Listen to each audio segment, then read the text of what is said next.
Live at the studio of Worldwide Sports Radio. They are gladiators. They are warriors. You are listening to Behind the Barricade.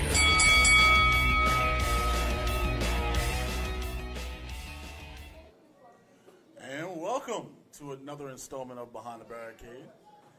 I'm Rodney Harris, joined by my beautiful co-host, Kaylin King. Beautiful. Oh, bless your heart, good sir. Bless Kaylin King, would you like to heart. do me a favor and just slightly close that door to the studio, please? Baby. A lot of background noise going on there. We got an audience. Yes, we have a full audience today, folks. Not too bad. We got a jam-packed show for you guys. I know we've been missing for quite some time, and we are back. A lot to talk about, a lot of big things going on. First thing to bring up, I would tell you guys is I know Twitter has been hot over the last 12 to 24 hours with a lot of Tessa Blanchard heat, but we're going to jump right into that. We're going to also talk about a little AEW, NXT TakeOver Blackpool 2, which is going on currently right now as we speak. Great matches, some great matches to start off that card. Fantastic stuff. I'm pretty excited about that. And we're also going to talk about the road to WrestleMania. We're on track with Royal Rumble 2 weeks away. But we also have a special guest coming in at 2:30, Kelly from Combined Insurance, who will be here to talk about why it's important to have life insurance and health insurance in the wrestling world and why it's important in general just to have those things, guys. So I know it's a little unorthodox. You're probably asking, why is somebody coming here to talk about insurance? Well, as you know, we lost one of our wrestlers in the wrestling community last night, and if he had this particular insurance, it definitely could have helped him. And definitely helped out his family, where they could have definitely gave him some type of expenses and things of that nature to help them out. So, with that being said, we're going to jump right into this before Kelly gets in. Tessa Blanchard, in deep water. Oh, like Michael Scott says, feeling hot, hot, hot. Situation has hit the fan. It has been a big, big deal as people. Kelly, can you hear me okay? I can hear you. Okay. Just making sure. As people are jumping all over her, it has been a frenzy going on. Just to give you guys some backstory, if you aren't clear to know what's happening, Tessa Blanchard tweeted out a day ago a tweet that says, "Hey, women, try supporting one another. Cool things happen." Couple of replies from that. Just say a couple. Say couple. A couple highlighted replies from that, I will say. One of the replies being from, let's see, Allison Kay, somebody that I follow very closely. It says, "Remember when you spat in the face of a black woman, spat in a black woman's face and called her the N-word in Japan? Was that you supporting women? The audacity of this tweet." Next was Chelsea Green, NXT, now member of NXT. NXT superstar Chelsea Green. You've consistently put down, bullied, and belittled countless female coworkers, including me. Is that support? And we also have a reply from Tessa because I've been anything but kind to you. I've dealt with mean girls since I started. Not saying I'm not a saint. I'm not saying that I'm a saint. I've had my ups and I've had my downs, and I've made silly decisions, such as life. You have zero merit in your comments. Instead of putting me down here for a little clout, you've got my number. Priscilla Kelly replies to Tessa's tweet as well. "Remember publicly putting me down on Twitter last year for something that didn't involve you whatsoever. Then continue to drag my name to other people for it. Pepper Tron remembers. You should probably delete this tweet." There were so many others. There was Isla Dawn. There was a woman that was being referenced in the tweet from Allison Kay. And then you have Rebel, who also said, "I like to think that people change over time, but can confirm the bad habits and non-supportive attitude in Japan. I was there." That was a reply to Allison Kay's tweet on the reply to Tessa's tweet. Now, if I could count correctly, that was about 4, we can say, major superstars on the indie circuit / mainstream circuit that has commented on the situation with Tessa Blanchard. Now, we're all big Tessa fans here. I gave her my female wrestler of the year last past year, and I thought she was fantastic as a worker in the ring. Now, once again, folks, we got to separate the worker from the person. They're not the same. The worker in the ring is the worker in the ring. The person in that locker room is a human being. That's not the person you're wrestling in the ring. It's a completely different situation. And I know it might be deemed a little confusing, but I'll break it down and explain. We're all human. We all make mistakes. Such as, let's just say, no, Jeff Hardy has made some mistakes in his life. He has dealt with some demons. But Jeff Hardy's a hell of a worker. But in that locker room and at home, he's a different kind of person. That's what I mean. You have to separate that person from the worker in the ring. We separate AJ Styles. We separate a lot of people. Now, number one, I would definitely start off by saying I wasn't in that locker room. Nope. I don't know what was said. I wasn't there. But what I can say is that if this is true, there's got to be some type of validity, truth to it. When 4 women wrestlers on top of more people have come out and said, I can't speak to some of the stuff, but you were kind of that person back in the day. Keep in mind, Tessa's very young. She's only 24 years old, if I'm not mistaken. So we're talking about essentially starting out a business. You're 24 years old. How long has Tessa been wrestling? Give or take 21, 20, fresh out. You're still learning the ways of life at that age. But at the same time, I think I'm 21 years old. And I started thinking... You're a very mature 21-year-old. But even then, if you're going to be in a business like that, especially when you're working with people that are older than you, one of the first things any wrestler that will say is one of the first things you learn is respect. So you almost have to be mature. That was the thing that we said about Paige, and that Paige was so young when that stuff happened, and because she literally came here at 17, 18 years old. That's being immature. And even as mature as Paige was at that time, slightly, she still made immature decisions. She still acted immature down in NXT.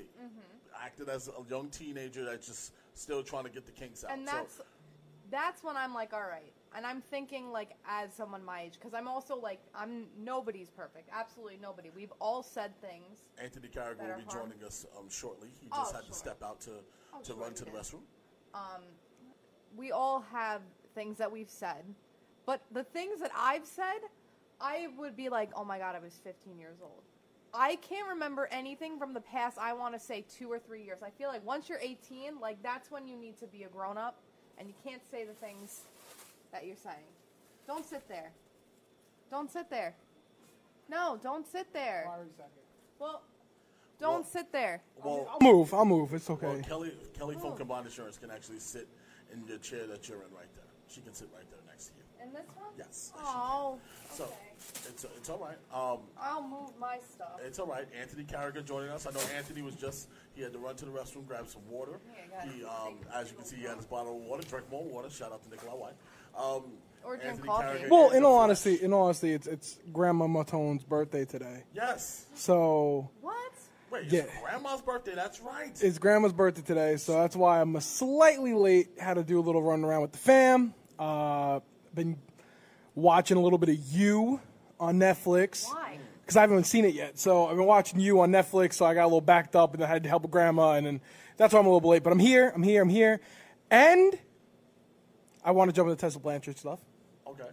And I'm here to stay. I know. Everything is taken care of. The $1 Million Man's got a price, and the price has been paid. I'm here to stay. And no one can say a goddamn thing about it. I'm happy to hear that, buddy. I'm happy to hear that. You want an applause? Welcome back. No, I'm just happy now. I'm just happy I can sit here and talk on this microphone and say whatever the hell I want to say because I am here now. And it's hot in here in Cafe Rays. Yes, we're here. It's hot outside, too. Global warming's real. Climate change is real. Just saying. Doing big things. Starting off the new year, folks. Starting off the new year. You guys got a preview last week. Me and Kaylee dropped a special edition end of the year preview for you guys. But we're here now. We're here back in studio, so we're pretty happy and pretty chill about it. Anthony jumping into the conversation. We were talking about the Tessa Blanchard situation. I read all the tweets, including the original tweet that she put out, and all the replies. And we were talking about someone being her age back in that time and probably making some poor decisions because she is only 24 years old and still a little immature in the locker room. Now, it leads me to this question, guys. And we talked about how she had multiple opportunities. She was a rosebud. She was all kinds of stuff in the business. She had opportunities to go to a major company and get a huge payday because she's a hell of a worker. Why is it that it feels like people don't want to touch her?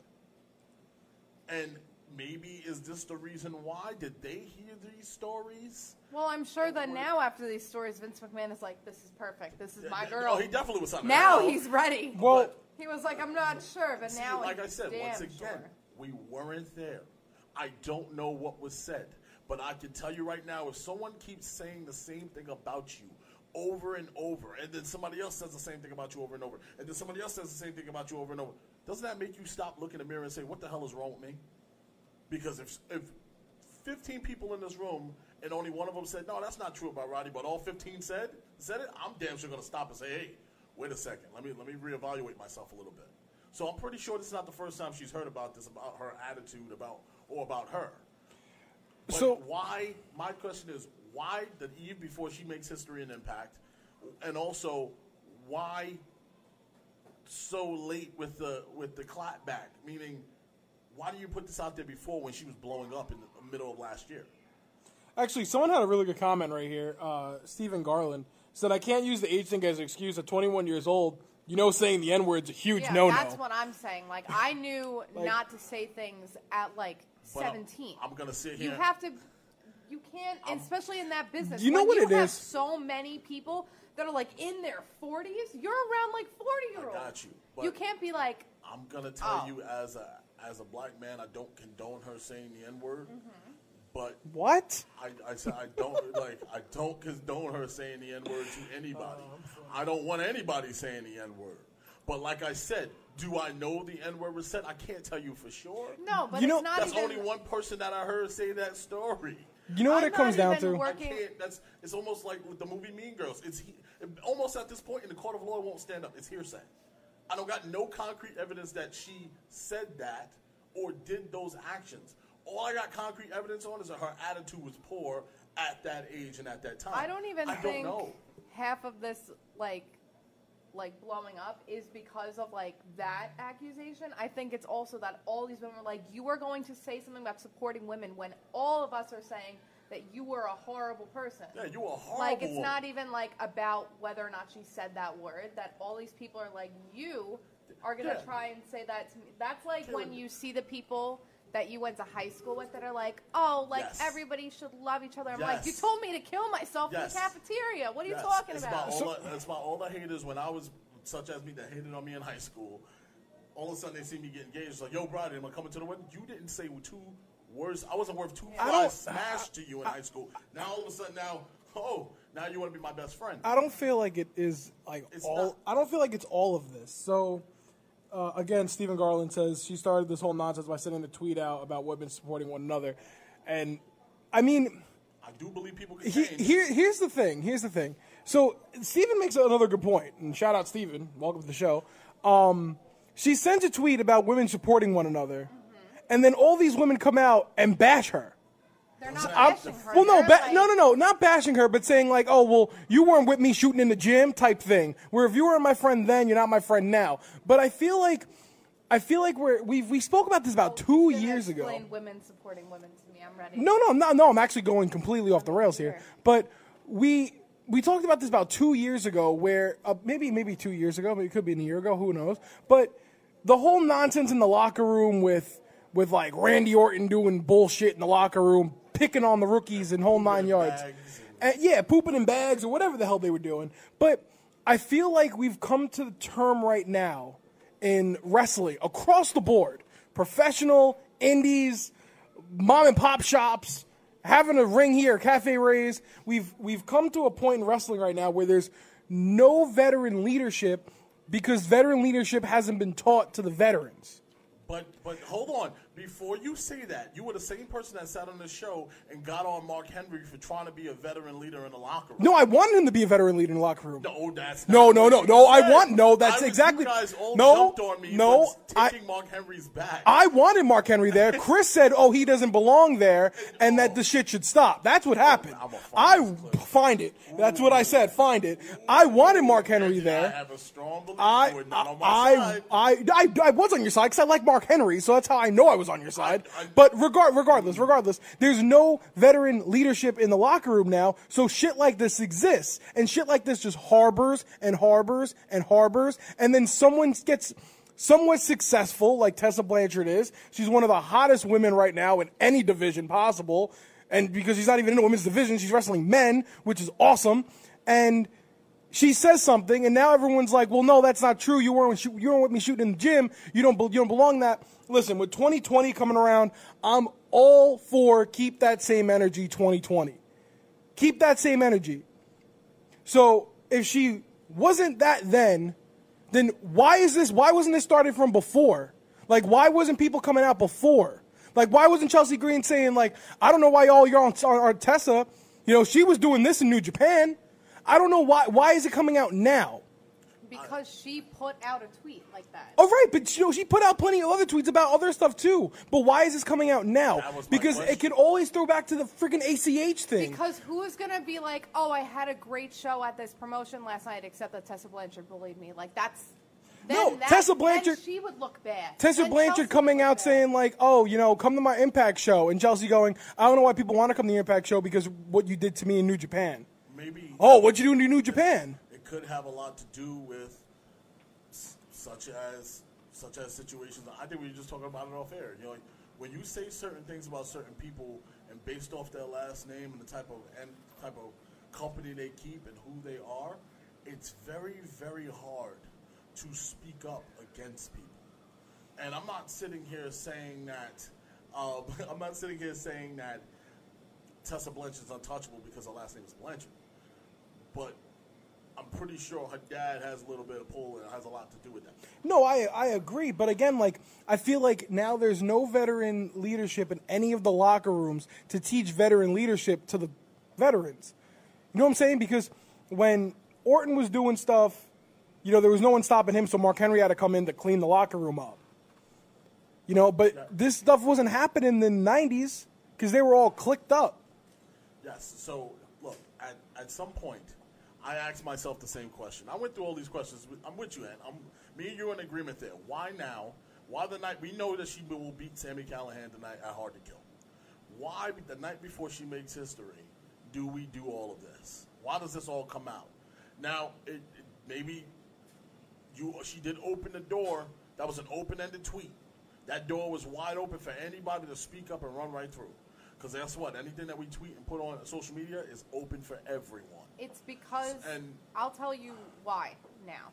Because you could say it about any situation. That's like, it happens in politics all the time. It happened with our election. If let's say I said something to, like, I don't know. Let's say, like, I said something really derogatory towards another person. And then I went in a public space and, like, started praising that same type of person that I made a derogatory claim to. Do you think that they should be like, or do you think they should be like, really? Are you going to now pretend like you are this wholesome, holier-than-thou person? I see your point. You're going to take advantage and be like, absolutely not. No, I totally see. I'm sure before that tweet came out, people were probably like, oh my gosh, that's so nice of you, like, so nice of you to say, Tessa, and I would be pissed. No, I totally see your point. It's like when you do a school project and you do all the work and that one person, like, clicks the button, they're like, you did it. And you're like, oh, really? But I feel like this has been... I just want to take a break in the action for a second, guys. We do have a new number to call in. Call it in. Call it 631-300-4477. That's 631-300-4477. That is the new number. It's no longer 8675309.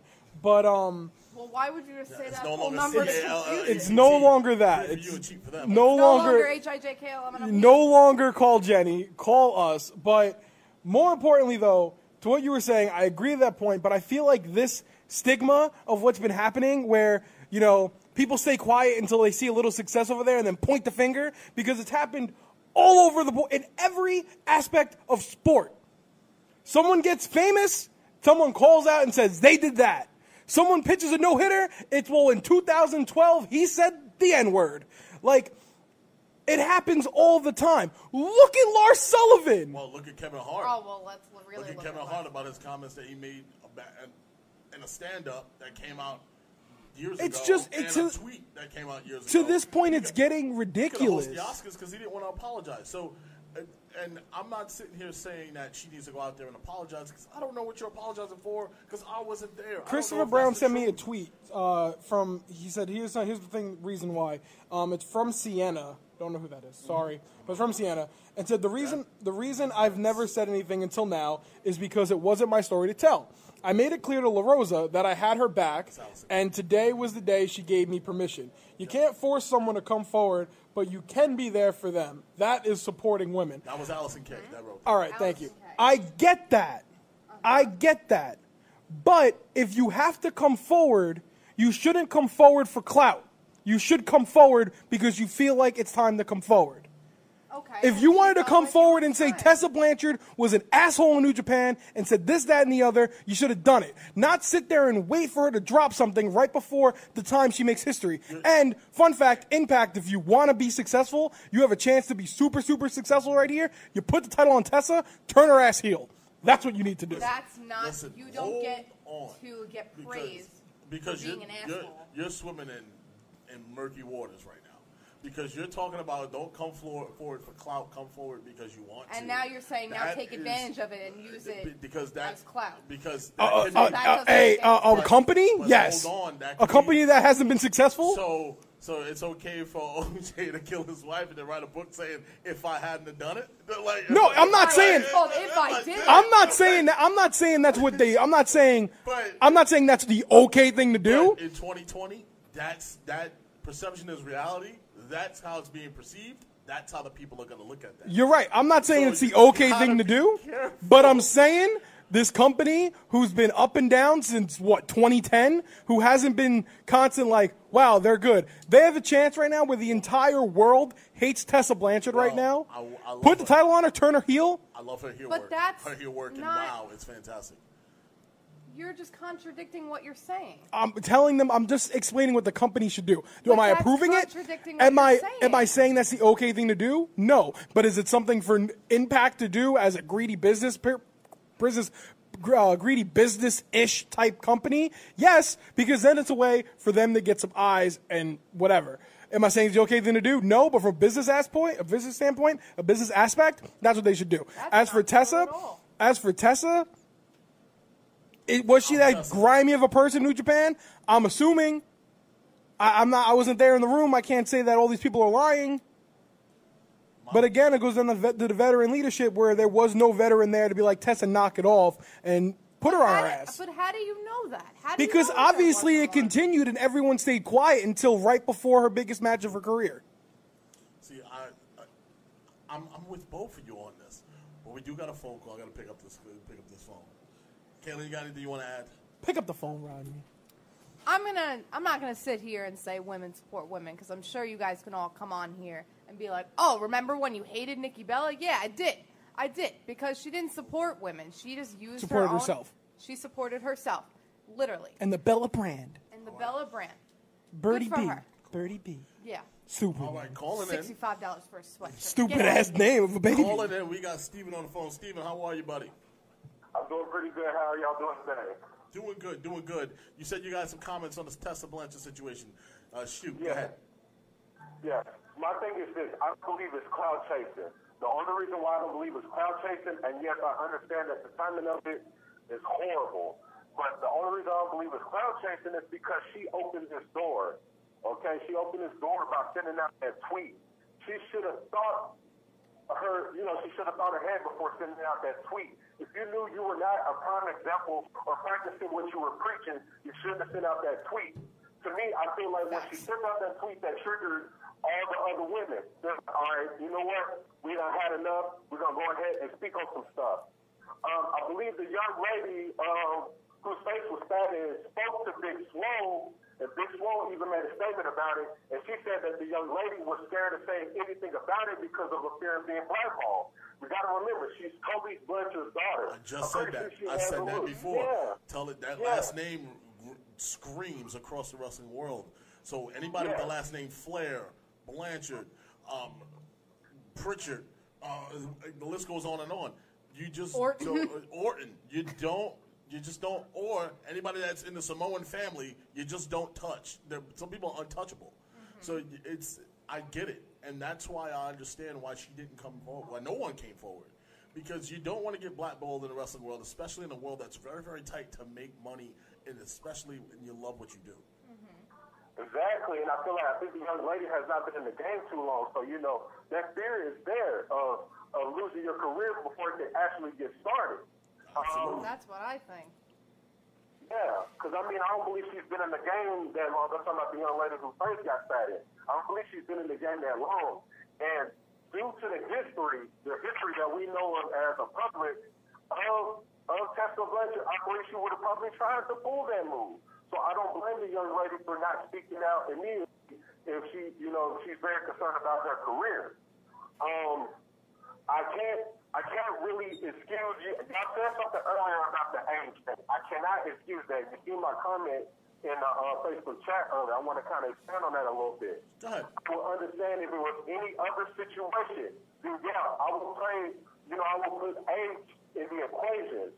But at 21 years old, you're old enough to drink. And you're old enough to know that the saying the N-word is a huge no. It's a huge no. At 21 years old, you know that the N-word, You're smarter than that. say this is going to cause some controversy. Yeah, she shouldn't be throwing around the N-word and nobody is spitting on anybody. If that's exactly. Exactly. If it was, like I said, if it was anything behavior-wise, wilding out, doing drugs, all this and that, I get that. At that age, people are still mature when it comes to things like that. But using, overtones that can offend people at the age of 21, you know better than that. Absolutely. You do know better than that.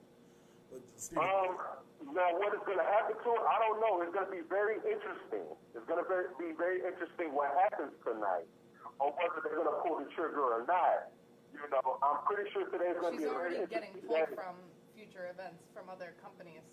A company just pulled her. They're like, she has a show on the 20th with us, and we are pulling her from the show. They even said, call, here's the email if you want to get your refund back. They knew. unbelievable. She's like, this is definitely gonna hit her career hard. And it just begun. Is she going to NXT now? Probably not.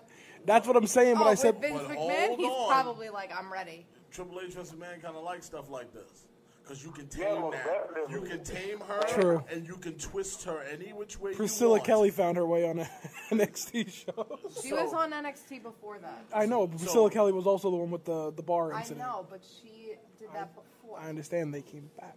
So, now, here's another thing, too, that a lot of folks is not factoring in. Everybody is quick to say, well, she's not racist. She dated Ricochet, all this and that. I think all of this happened right around the same time. Maybe that's when they broke up. Yeah. Maybe. Then she got with, what's his name? She's with Daga now, but Daga. Who? Daga. He wrestled in Impact. Oh. Yeah. Great wrestler. I think they recently got engaged. Oh. Good for them. And I heard the Ricochet, Tessa Blanchard breakup was so explosive. That whole situation was crazy. She got a mean streak on that young lady. But, kind of off of the racial stuff and just let's go on attitude alone. Yeah. She has a known history for a bad attitude. We all know this. Absolutely. We all know this prevented her from getting signed to NXT during the, I believe it was the first Mae Young Classic. We know she has a bad attitude. I'm not going to lie. I was a fan of hers. I was a fan of hers because I'm thinking, okay, maybe her attitude done gotten better, since the Mae Young Classic, and maybe it has. But with this news coming out, I don't know. What I do do believe that she needs to do is take accountability. If it happens, just go ahead and put it out there. Absolutely. If you truly change as a person, ask for people's forgiveness and patience. That's what you do. You don't try to double down on, okay, this didn't happen and all that. If it really, truly happened, just take trouble for your words and for your actions and ask for forgiveness and move on. All right. Steven, we're going to let you go, buddy, but thank you for the call. I really appreciate it. And definitely go back anytime, brother. Anytime. Thanks for tuning in. Hey, I appreciate that. I'll probably be back on next week, man. Definitely, Sounds good, man. Hey, keep blowing up the comment section, too, bro. I'm most definitely going to share this now. Y'all have a good one. You too. Take it easy. Enjoy. All right, y'all. Yep. Steven, new listener to the show. I like that, man. I like that. Smart. Smart guy. Smart individual. But to wrap up, because I want to get Kelly onto the show here. To wrap up this Tessa situation is that it can get worse from here if it's not handled properly. But the best thing I can tell you, on a lighter note, Andrew and her pretty cool. I say this: have Andrew go reach out to her and ask her, "Why'd you do those things?" Oh my God! She might give him an answer. You know what though? Like as much as I'm laughing about that, you're probably right. She might give him an answer. She was very nice to Andrew. She was very nice to me. Like, so I don't. She every time I ever waved her, she waved back. She was very cool. But what if she doesn't win? What if she does after all of this and then she doesn't win? I will mark out my living room if she doesn't win because I'm a huge Sami Callihan fan. I love OVE, so I'll be happy either way. So if you want to give Sami a long run, Do you think that would just be Impact being Impact though? No, because they're gonna capitalize on this opportunity to make her the first female heavyweight champ in Impact. So they gotta make that happen. I mean, do we know for sure that it was going to happen? Now we're going to have theories no matter what. Because she's been knocked out. She's been so close, and then she keeps getting knocked out. She's been so close and keeps getting knocked out. This is the time where it's going to happen. But this is also Impact. So, like, Impact has also done stupid things.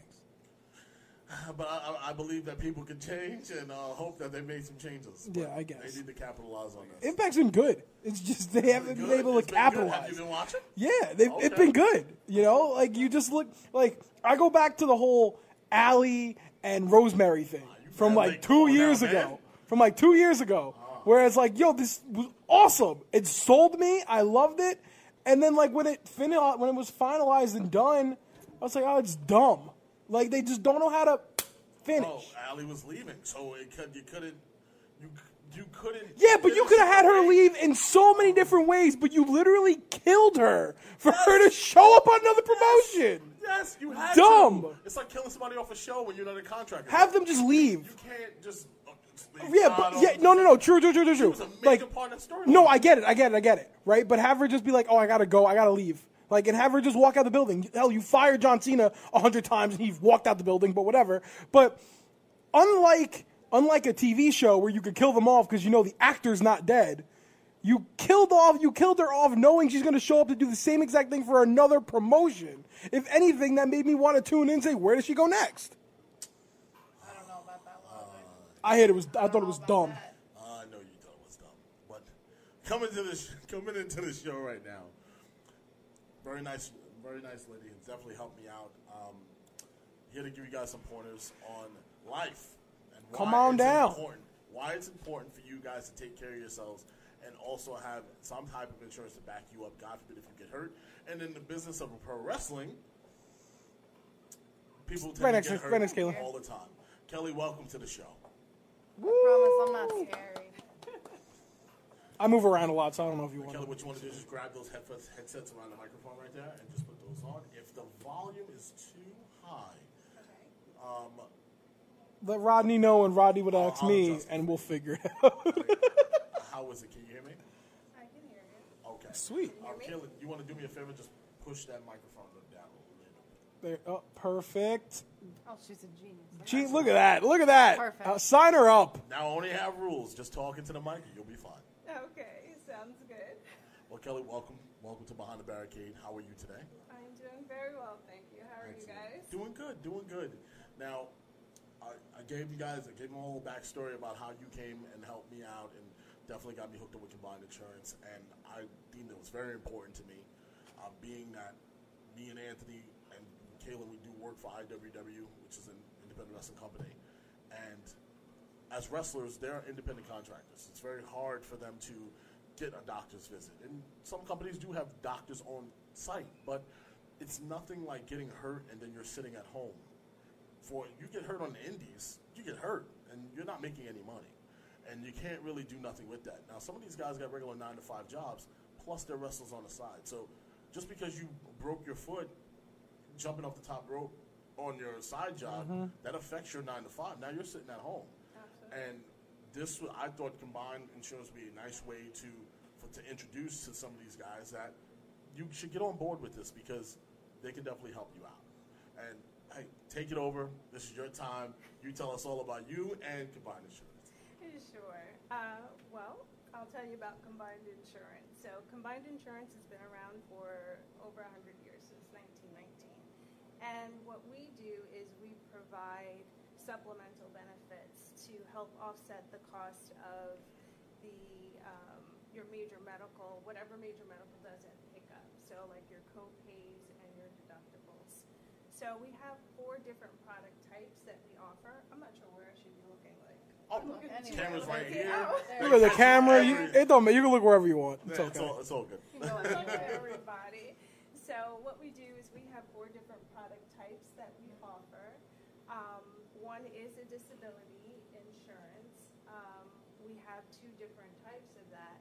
So one is for like that business owner, that entrepreneur, that if they don't show up for work, they're not making money. So we have one that's specifically tailored for them, and then we have one for the person who's working that 9-to-5 job, or if there is a 9-to-5 job, 9 until whatever job, that will help offset their sick days. A lot of employers today are not giving a lot of sick time. They might have 5 sick days that's supposed to last them for the entire year, which, you know, is inadequate, especially if you get like the flu or pneumonia and you're out for, let's say, 15 days out of work. Then what do? You're not collecting a paycheck. So we have benefits that are helpful for that as well. We also have benefits, again, like I said, to offset some of the healthcare costs. So if you go to the hospital, what we do, you could either get, you know, between $100 and $300 just going into the emergency room, which we find is very helpful for a lot of people. Those benefits range up to like $1,000, you know, depending on why you're there. Excellent. Now, in addition to life insurance too that we offer, and critical care policies, which are important as well. You know, being out in Nassau and Suffolk counties, for whatever reason or a myriad of reasons, they have higher cancer rates, and we have policies that help out for that too. Excellent. And I know that when we sat down, we went over the different specifics about what your family history is, and if you do have a history of heart disease or heart attacks, high blood pressure, cancer, those things can check all the boxes for you to jump on board with something like this, because it's a very high chance that it can happen to you. Absolutely, and it'll definitely impact significantly your family finances. Absolutely. Yeah, 60% of cancer costs are non-medical. So. Now, I've always looked at the insurance situation as very scary. Like as a young person, I was like, insurance. One of my parents' insurance, I'll be fine. But as I got older and became an adult, it's very important. I knew and have a lot of friends that walk around here that don't have life insurance, that don't have something that back them up. And depending on your work environment, anything can happen to you. Hey, you can be walking down the street, something can happen to you tomorrow. Absolutely. God forbid. But this is why this is important. That's why I thought bringing you to the show would be a great idea. And talking about the wrestling aspect of it, like we just lost one of the wrestlers in the wrestling community, LeBarker. He died. He died due to injuries that he faced in the ring. He just couldn't recover from them, and it led to his death. He's only 56 years old. Oh wow. With that being said. No, with that being said, it is very, very hard for need to look at that situation and say, what about his family? And I'm sitting there saying, if he had something like this, I hope they're being taken care of. I hope he made enough money over the time in the wrestling world to have them taken care of for the rest of their life. And this business is very harsh on a lot of these guys. And how are they going to provide? How, if he has children, how is he going to provide for that? How is it going forward past that time? Because it's always a risk once you get behind those ropes, get between those ropes. Anything can go wrong. We've seen it plenty of times. So how do they move on from situations like this? Do you have any advice for families that have people working in the wrestling business? What is your advice to them about the importance of insurance? Sure. Well, it even goes beyond people who are in the wrestling business. I think everyone really should have some sort of life insurance. Whether you are a family person, you have a spouse, you have children or not, you still have someone who loves you. People who are going to be responsible for making sure that you have a proper burial. And burials are expensive. I think just the baseline, nothing fancy, would cost you anywhere between $12,000 and $15,000. And most people don't have that money sitting around, right? Yeah. And I know it's not a pleasant conversation to have, but it's a realistic one. We will all die one day. Yeah. So it's a matter of just... I mean, I might not. I'm not. I'm gonna try Anthony's gonna not. live forever. Yeah, listen, with the way I am, My niece I'm is never here to gonna I'm die. here to haunt everybody, so I'm never going away. My niece is too beautiful to die. She will not die. She's all right. But Well, for the rest of us who will die... I will for her. It's important to have some sort of life insurance. And so with combined insurance, what we offer is a mixture. We offer a baseline of whole life, and you can add in term. Are you familiar with the difference between the two? I know you explained it to me, and I forgot it. It was so long ago. It's all right. So whole life, as the name denotes, will carry you throughout your entire life. Okay, so if you live up to 90, it covers you up until 90. And the good thing about whole life insurance is the fact that it does have some added benefits. It has a cash value aspect to it. It has a surrender aspect to it. I always tell people, although you can borrow from it, I pretty much say you shouldn't, but it is an option that you have there. We have a paid-up value to it as well. So let's say you only plan on working until you're 65 years old. So the cash value that's built up into it, you could use that to pay the rest of your premiums if you choose not to in retirement. But that's pretty much what whole life is about. Term, as the name denotes, is just for a specific period of time. So you can do a term up until you're 65, or you could do a 20-year term. It all depends on your needs. But I think whole life is definitely the way to go because it covers you throughout your life. Term, you don't know when you're going to go. You could go tomorrow, you could live out your term, and then what do you have? Nothing. But it is paramount to have insurance, so this way you can at least be buried properly, and your loved ones don't have to do a collection plate at church or, a GoFundMe page to help with those funeral costs. Yeah, we see that more and more nowadays. Yeah. Because I remember when my grandparents passed, a casket alone is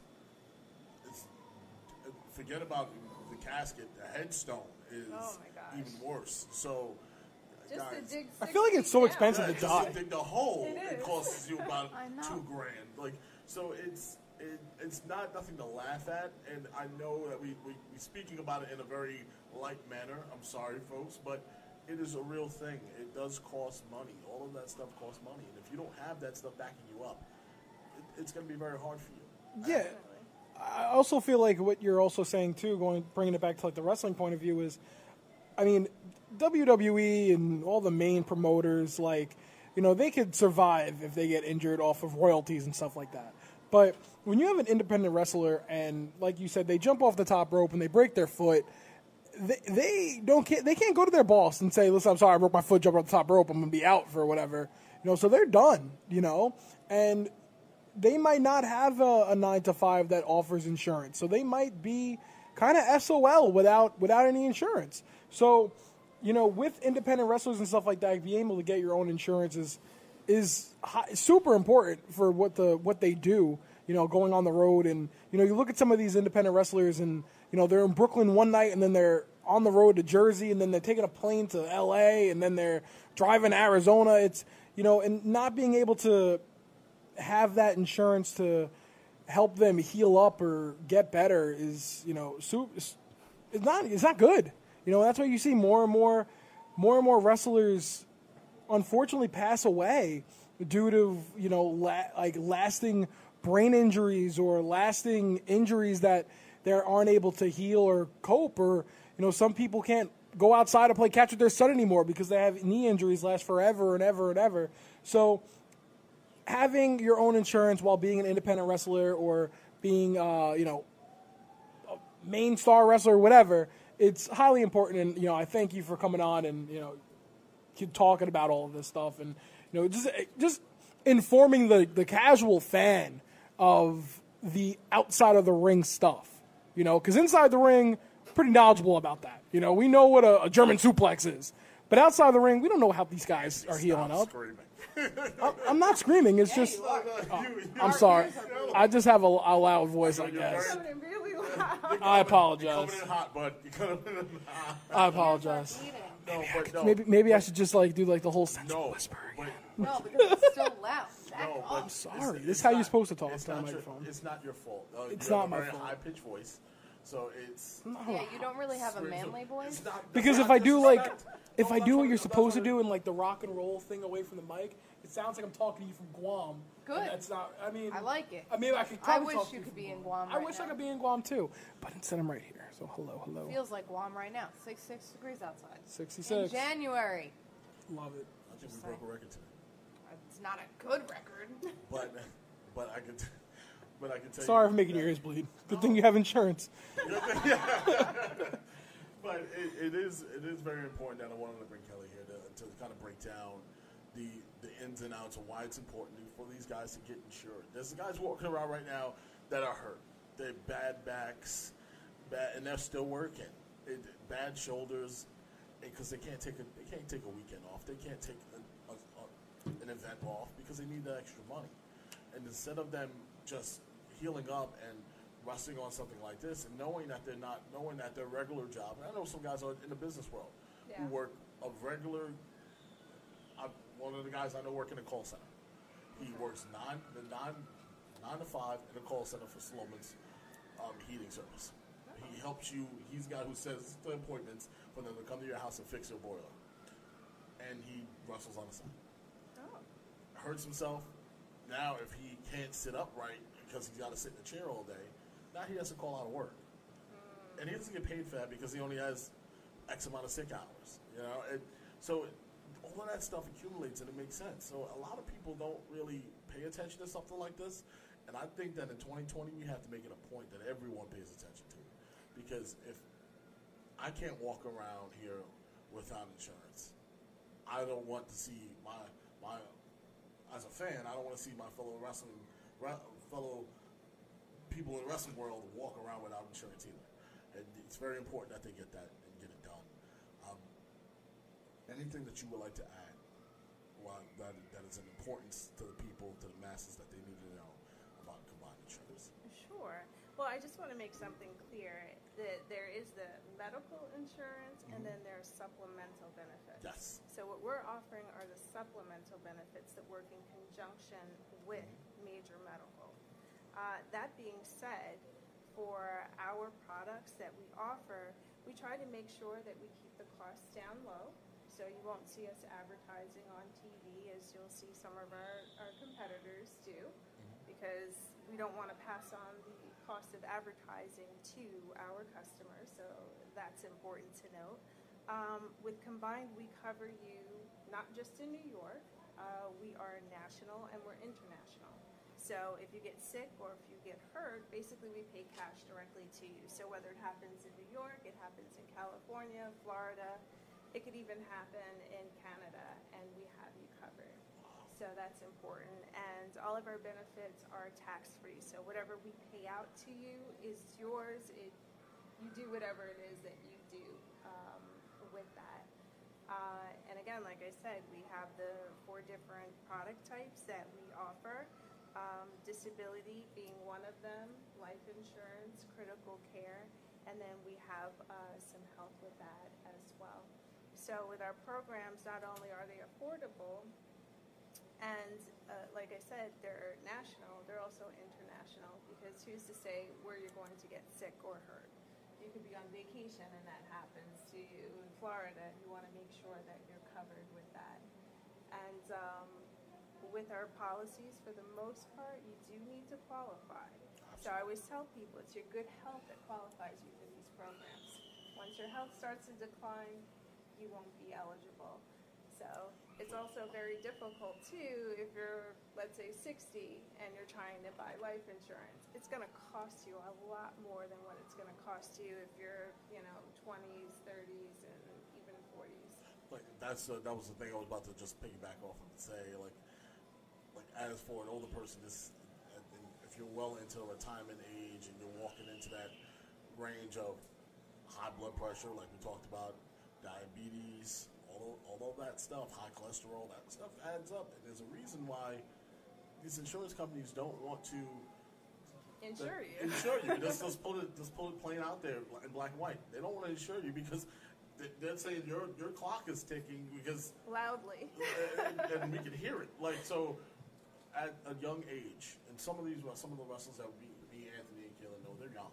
Some of these guys are young, fresh out of wrestling school, who don't understand the importance of this. That's why it's important for them, and that's why hopefully you guys are listening and get the hint. Facts important because like I said, we see too many people lose their life, get severely hurt, and end their career because they don't know how to. Because they have to make a decision now. Do I keep doing this or do I work my regular job? Because I have my regular health insurance, but the supplemental insurance is important because I gotta, while I'm out, I'm running out of sick days. I gotta be able to bring some money into the table. So exactly, you don't want to be scrambling. No, and I tell people, not at all. don't scramble. You have a chance to do something here. Take action. Time to take action is now. We're in 2020. We'll open your eyes, people. Yeah. You'll be amazed at how many people actually have, their bread and butter job, and then they also have like a side gig. And some people work a side gig because they want to, others work it because they need to. Yes. And that's why we have programs that are set up that'll help, replace some of the lost income if you're out due to an injury or out due to a sickness. Now, what are the basic qualifications for somebody to qualify for, let's just say, critical care? Good health. Good health. Good health is number one off the board. Number one is having good health. And I say that kind of tongue-in-cheek, but I'm really serious about that. Because if you've already, with our critical care, let me get into that a little bit. Critical care covers like 5 major diseases. So it covers you for heart attack, for stroke, MS, renal failure, and also organ transplant. I hope that none of this would ever happen to you, but none of us have a crystal ball to say, yeah, it's not going to happen, it's going to pass me by. So what we do with that is there are some qualifying questions that we ask. So, of course, we want to make sure that you do have your major medical insurance. We also ask you if you've had any advice or treatment for heart attack, stroke, or coronary artery disease, because that, unfortunately, will disqualify you. Also, whether you've had cancer in the past, any sort of malignant growth, and, of course, if you've had diabetes. One thing that a lot of people don't realize is that diabetes has such a nasty disease. It really ravages the insides of your body. So with that, it's definitely more of a liability, a higher risk for an insurance company to insure someone who is diabetic for the critical care for those 5 diseases. So we ask you those questions. As long as the answer is no, then pretty much you should be okay with getting that policy. And the great thing about it is that it goes up to, the benefits go up to $100,000. So it goes from $10,000 to $100,000 just being diagnosed with having a heart attack, stroke, MS, renal failure, or needing an organ transplant. And that could really come in so handy because, you know, I'm not sure if you guys realize it, but when someone has a heart attack or especially a stroke, you have to go through the rehabbing part of it. And that is very costly. Speech therapy, physical therapy, you know, along with the other costs of not getting a full paycheck. So, you know, it's really your good health that qualifies you for our programs. And you want to take action while you're still healthy because who knows what's going to happen 6 months from now, a year from now, 5 years from now. I'll tell you, for the boys and girls that's on the road who are eating at fast food restaurants. Oh my gosh. And they're just on the fly. Don't make fun of me like that. What's wrong with you? Why are you calling me out like that? I'm talking about No, the I talent. did not go to Taco Bell at 12:03 a.m. last night. Who are you talking Oh, about? that was you? That I knew I was saw you. you there. That was me. But for those of you was a who long are day at work. still on the fast food kick and still haven't woken up and understand that that stuff is no good for you, Thanks. it's time to wake up. And Call me out like listen, that. Right? Wait a second. you're You're He gonna look at me in my bright pink 2X hoodie and say fast food's bad for you. Yeah, I know. I know. It is bad for you. You made Soda's me- bad for you too. You made me drive. I cut soda out, So by I the way. told you Cut guys, soda out for that. High made me fructose drive corn Burger syrup King is worse last than week. crack. I told you guys that. Let me have It's my the real. Let me It's have the my real coffee. thing. Like you guys keep taking this for granted. Watch what happens. I did cut soda. The only time I have soda, any type of soda, is with a little bit of, alcoholic But beverage. there's healthy That's ways to terrible. do that too. There are healthy Moderation, ways though. to do Moderation, that, too. exactly. Moderation. I don't have soda every day. I drink my water. Shout out Nikolai White. Drink my water. I do right. drink water a lot. How many bottles of water do you Minimum have of a day? 64 ounces a day, Anthony? So I purchased this water bottle for Christmas. I got myself a little Christmas gift, and like you fill it up and you drink it, and it calculates how much water you drink throughout the day. Wow. Yeah, and I've had like I don't know, like my target goal was like 117 ounces of water. They say a minimum of 64 ounces a day. Yeah, I drink more than that. That's Way more great. than that. That's great. Good job. That's really good, though. It's hard sitting at my desk when I'm bored. I just drink water. I thought it was supposed to be half of your body weight. Now, that's dangerous. Oh. Because, Oh my God! If that's the case, I'm gonna need like Yeah. 17 gallons. listen, I'm a I think isn't it half your body weight in ounces? ounces. Yeah, Yes, but that's in ounces. dangerous. Because Half your body weight in for ounces? husky fellas like me and Anthony. I'm gonna Google that right now. I'm trying to see what's right half now, my body weight in For me, ounces. I cannot can't do simple drink. math. I cannot drink 150 I'm not- ounces of water a day. Do you understand what that would do? Oh, You I would try- wasn't even gonna put that out there because then people are You gonna can know how much I actually- weigh. You know, No, you thank can actually you. drown yourself. It's called know. water poisoning. It's a real thing. Okay, so maybe It says I need to drink 2,240 ounces of water. Well, I'll see you guys in the afterlife then. Good thing I have You insurance. did not calculate that right. Half my body weight, Yes. so my body weight in ounces. Divide. You have to do your body weight divided by 2. Exactly. You were saying that you have to drink 2,000. Because So a that's not cups. 100. You're not doing that right. Okay. Pretty sure So that's so my husky self divided by 2 is a still rather large number. Take that number, and I wrote that number in ounces No. equals. You did not. All right, if I'm 100 pounds, right? I'm not, but if I'm 100 pounds, I divide that by 2. I'm 50.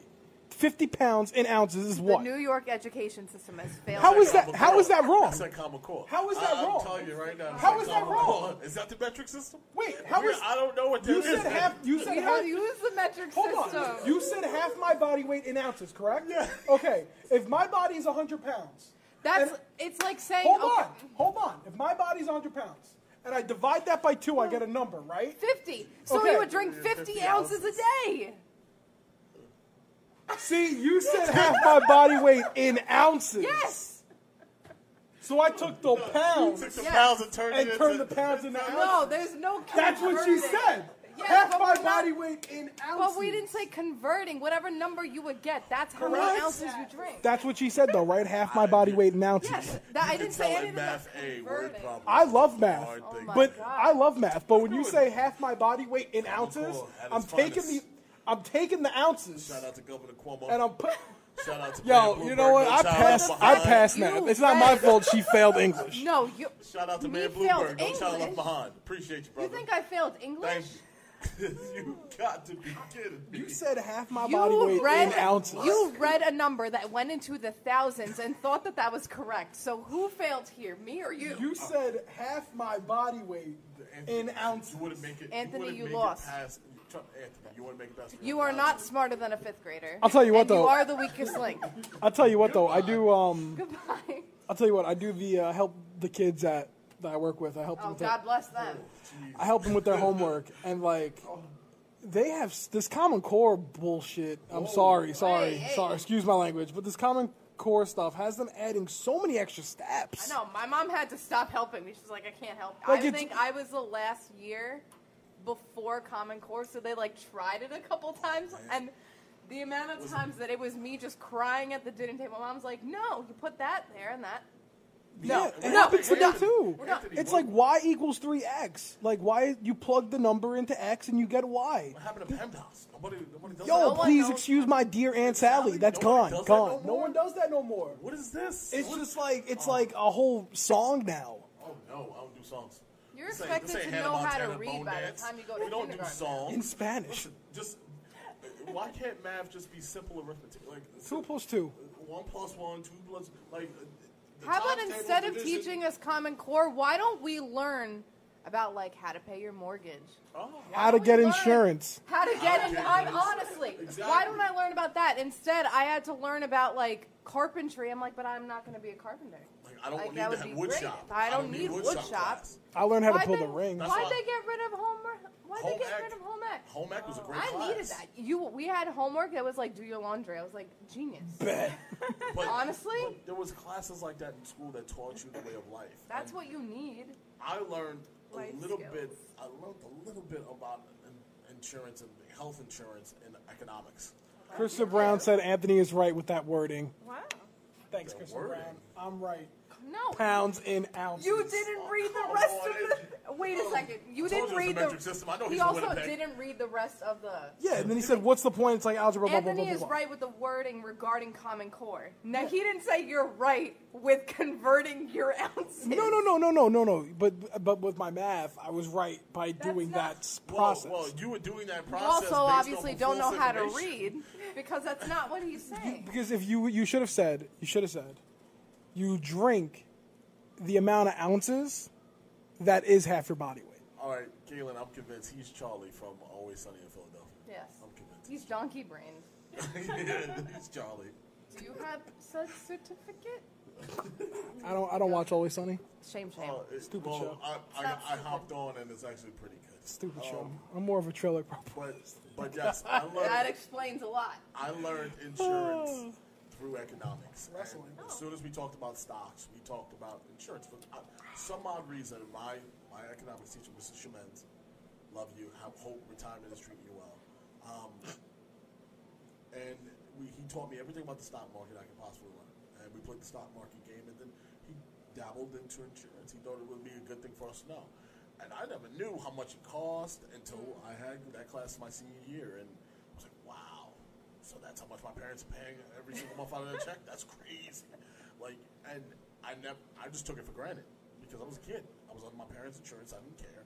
I'll go to the doctor. I didn't have a copay. I never had a copay in my life until I became an actual adult. Yo, And copays are the most annoying thing. well, Coldplay's they just a bumped great mine band. from $20 to Coldplay is a $40. great band. So, Copays suck. like, don't go to urgent care with my plan. Forget it. I thought I busted out my $20 bill. It was like, oh, we're gonna need another one of those. I was like, really? When did this happen? Like- When was I gonna be notified? But It also, I feel like it's like an American problem because like well, my toes all messed up. I got a doctor's appointment tomorrow. It's a $50 copay. I have it, but like if I didn't have it, I'd have to miss my doctor's appointment. Like my shoulder clicks. they can just bill I'm afraid to go to the doctor because I'm afraid how much that might cost me. But I love playing softball, so I need to get my shoulder looked at because why is it clicking? I think it's time for you to. My knees take a have break. crepitus. Fun fact: Google MD. So I'm afraid to get that looked out too. It's just I feel like it's like an American problem too. Do you have gout? No, I don't have gout. I You don't have have gout. everything? I have everything else. But I don't have gout. My teeth are gapped. I have glasses. Like Jesus Christ, I'm falling Do you apart. have insurance? I need do the have life insurance. I do have insurance. No, just making sure. Thank you Just from the making flower sure. of little. Thank you. Just making Not good insurance, but I have Hey, listen, insurance. you have something. So there's people walking around here with nothing. You're right, and that's why we had Kelly in today. I have to There you call go. my You mom get and ask sick. her if I have insurance. Mom. You do have insurance. You're under 26. You're on your parents. Oh, damn. What if they don't have insurance? Whoa. Well, when you turn think they 26, do. I think they do. Then I think you need to start asking some questions. Call Mom, them right now. I think I'm pretty get sure I sick. got my insurance card in my Don't get wallet. sick. You gotta have all the holistic remedies. You gotta have a list because there is no. Trust me. Oh, paying out of pocket. Not my mom's watching the show, and she said, "Anthony, shh, you're not going to be able to get insurance." But I mean, I'm perfectly fine. I'm healthy. I run a 5-minute mile. You know, I'm freaking You fantastic. what? I run a 5-minute mile. I'm fit as could be. I don't believe that at all. 5-minute mile. A big old bruise on my knee. You 5-minute Now mile. just think, you if got you it. had our insurance, you get sick or you get hurt, we pay cash directly to you. Cool. Ma, There you go. Listen Go up. to the ER and we pay you. listen up. I have a client who is playing basketball recreationally and tore his Achilles heel. And he is, It's the damn Achilles. yeah. Oh yeah, I also have something wrong with that too. Oh, Wow. that. You just Oh, beat you up. is that the thing that I poked it? You Yeah, started crying? I didn't cry, but it hurt a lot. It's time Rodney for you to started retire. crying. It's not. No, never that. I'm 28 years old. Never that. Yeah, but you did do it. Listen, people 20 they retire early nowadays. Okay. Listen, I'm not retiring. When there was a guy who just retired this last summer by the name of Pops. Man was 87 years old pitching. Yes. 95 degrees out. This man out there I have a pitching. 78-year-old first baseman. Yeah, that I was goes to the afraid gym. man was gonna die. So he's on a travel team that travels all the way from D.C. to Baltimore. Yeah. The whole 9 yards. He's been a first baseman, and he was also a prospect for the New York Mets. Like, I was not a prospect for So- New York Mets. You're not a prospect for anything. No, I know you want to you're live right. the dream. I am living the dream. You're doing a great job at it, and I know you're a great softball player. But sometimes you got to know when to hold them and know when to fold them, buddy. I'm still And holding them. it's costing you more to take care of yourself It's okay. than it is costing you to play softball. It's all good. I'm good. I'm fine. I'm just saying, you got to think about that. Man, I'm just looking out for you, man. Come on now. Fine. You don't even go to my games. Your mom really called you out. Yeah, I know. Yeah, She said he you can don't gotta. retire. You don't He's gotta not read it. living with me You, forever. you don't gotta. You don't gotta read it. I read it. I read it. She wants you out. It's all right. I'll leave. I don't know. She'll miss me when I leave. Yeah, all right. When I'm gone, you gonna do the cup song downstairs at the kitchen table. All right, you're done. Oh man. Anyway, You gotta Kelly, retire. yep. Anything else you want to add about combined insurance? Just something important to note here, that we've also increased the age before we would cut you off for life insurance. Well, Don't After we the gotta say it age- like that. No. your eligibility to sign up for life insurance. So we've increased it now to 85 years old. Wow. See, Yeah. that's a beautiful Oh, thank thing. goodness. That's That a it is. beautiful thing. It's going to cost you. Oh, never said it was free. But that we can do. So Excellent. something else to note. Yeah. So it's really important. You can certainly reach out to me. Can I plug myself? Absolutely. Well, that's what you're here to do. That microphone is super hot right now. Any Plug I away. want you to questions speak you directly have? into the mic. Directly into the mic so they can hear you loud and proud. So any questions that you have about combined insurance, you can certainly give me a call. My number is 917-225-9536. Again, that's 917-225-9536. Any questions about it? If I don't answer, that means I'm assisting another customer, so please leave a message or send me a text. I'll be more than happy to answer any questions that you have. Excellent. Kelly, I hope I didn't bore you too much with our wrestling show. No, I was this very, has very been excited fun. to get you on the show because it's very important to me. Taking care of myself this end of last year into this year, it's been very, very, very, very important. New to me. decade, new me. Yeah, There new you decade, go. new me, 2020 vision. You know, None of us have 2020 vision. Well, I'm I'm working legally on it. blind. I I'm got about to- 20 I'm about to get astigmatism. I'm about to pay that 10 grand to get that LASIK. I got I got new But- cute glasses. Y'all I got didn't even say astigmatism anything. vision. They're ugly. Look, They are nice. So listen. You know? But at the end of the way, Oh at my the end of God. the day, Thank you got to get like me with that 20/20 vision. Pay that $10,000 and get that laser surgery so you can start wearing this hardware on your face. I'm over it. I wake up every day and I gotta go. Where are they? Yo, Where are they? I'm tired Hey, of doing part it. 10 per day? I'm tired. Facts. Exactly. I wake up every morning. And it takes me 4 minutes Just to every morning. find my glasses. Find my glasses. And Mine's you know not what it's even like? that Do you know what it's big. like? Do you wear your glasses every day, all the time, 24/7? Do you? Yes. Do you Unless know what I it's wear like contacts. to accidentally go into the shower with your glasses on and didn't realize you had them on? Facts. Yeah, Yo, that happens. You're like, what is going on? Why You is ever it so do foggy you in ever here? try to be a good person and do the dishes? You're like, oh. You know how many times I try to Unload the adjust? dishwasher. You're like, You know how many times my glasses are off and I try Mom, to I adjust broke my glasses, not realizing they're not on my face? How many times I wake up in the morning and I'm like, all right, I got to find my glasses. Oh, no, I can't find my glasses because they're under my bed and I can't see and it's dark under there. Let me find my phone. Oh, wait, I don't have my glasses. I can't find my phone to turn my flashlight on. At that point, I'm hopeless. Straight gone off. It's hopeless. do. Ask why they were See under why the my bed. glasses? yeah. Because I fell asleep and they fell. I can't see without my glasses. Without my glasses, I'm like legally blind. Like if I take them off, that could be Rodney for all I know. Like, Me? yeah, I'm blind as a bat. So Yellow. I need them on when I'm like watching TV or whatever, and then I fall asleep with them on, and then I Yeah, toss and I turn. can see from here. Your glasses aren't thick. Two C's. My glasses ain't even that thick. I could see without them. No, if I take. I had to drive. I took this off right now. Train. I'll tell you right now. I know that says Pepsi because I've seen it say Pepsi, but that just was like a red dot, What does it and say on that television up there? it's a white box with some black dots. Oh wow. Wow, Anthony. Jeez. I'll make it one better. You ready for this? Hang on. I'm gonna read it Yeah. without my glasses. Grill corner. I'll Tell me that don't say grill corner. I'll tell you right. I'll tell you even better. Breakfast corner, I'll do- wing corner. Kayla, I'll do you one better. My phone's right here. I'm looking at it right now. I can't see what those comments are. That's unbelievable. Right? Blind as a bat. Mitch has 20/20 vision. But you got. Well, he doesn't have a lot of other things, so he can have 20/20 vision. Oh my god. Love you, Mitch. But we're not going to get into Mitch. He could definitely use Kelly's help. That's for Facts. sure. Mitch, I if hope you're he listening. gives me a call. Please call Kelly. Mitch, write down the number, Mitch. Yeah. One more time for the people.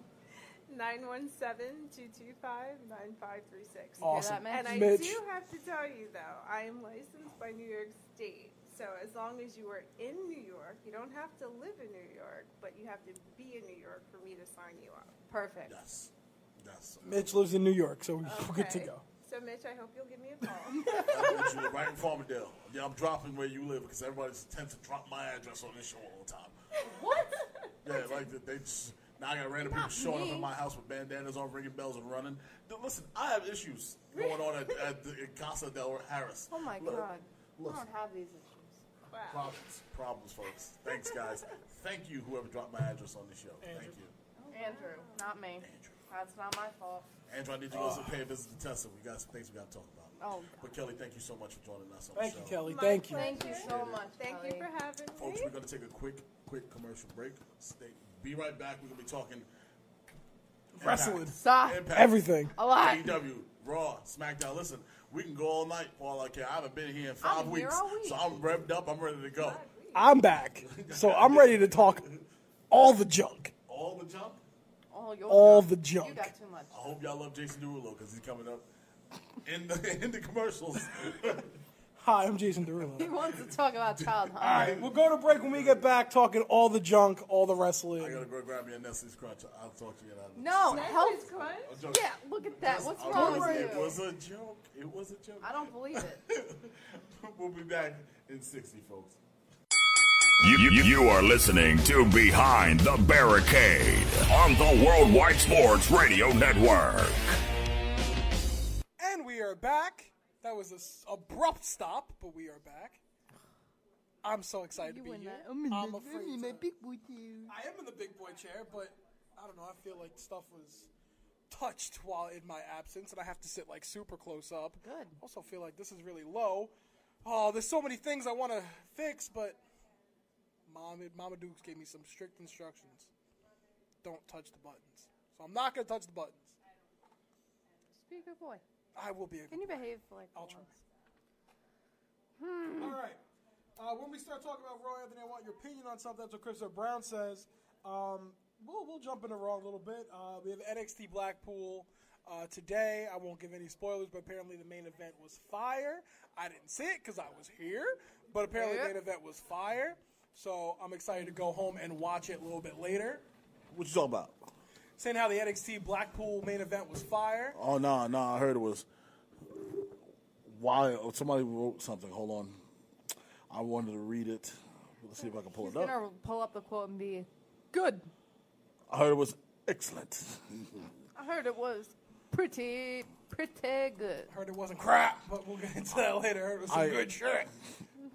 I hope you guys enjoyed Kelly. I hope you guys enjoyed Kelly being here telling you guys about the importance of insurance.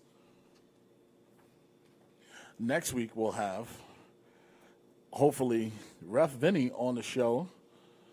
Ref Vinny should be on the show next week. That should be a lot of fun. Vinny the Ref, man. A buddy of mine. I met him online at an Impact taping. And he's a referee trained out of NYWC.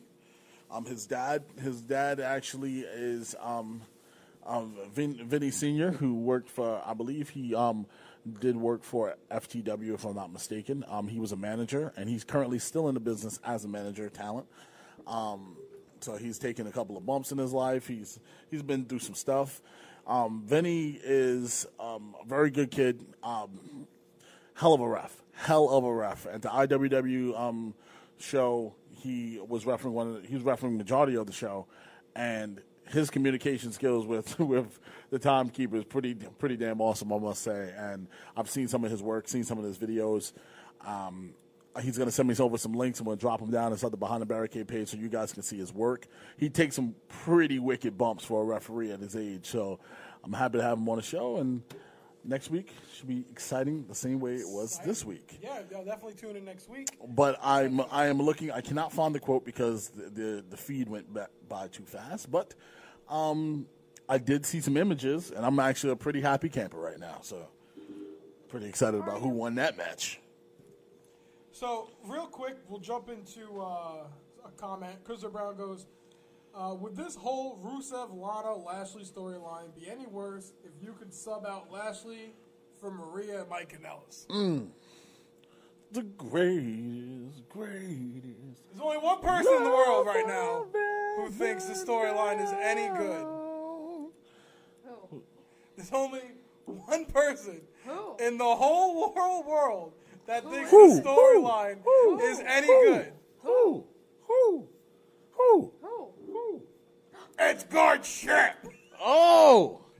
Yes! We have a new person on the show. I'm going to put him right here, so this way he's talking, not me. He's right here. So, would you like to ask Puppet, the boss, any questions regarding the upcoming, storyline with the good shit? Well, Mr. Puppet the boss.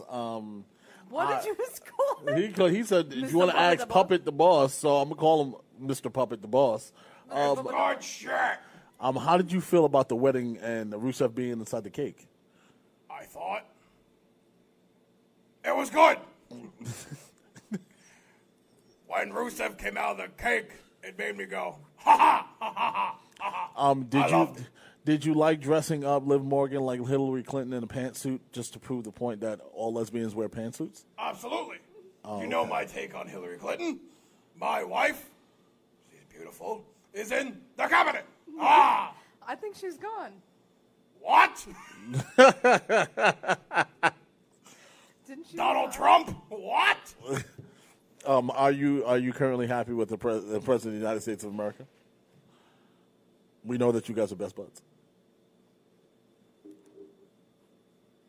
He's good shit.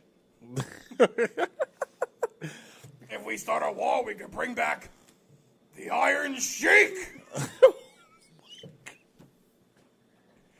And he could verse Hulk Hogan in a flag on a pole match. Flag on a pole match. Fist fight. And fist fight. Fist fight. Well, hold on, boss. Wait a minute. Fist fight? Boss, you have a fist fight happening on Monday Night Raw this Monday. Is this something that we should be looking forward to? Can you explain the rules to me of a fist fight, Yes. please? Are you dumb? You use your fists to fight. But I don't that's what wrestling is anyway. So what's the difference, sir?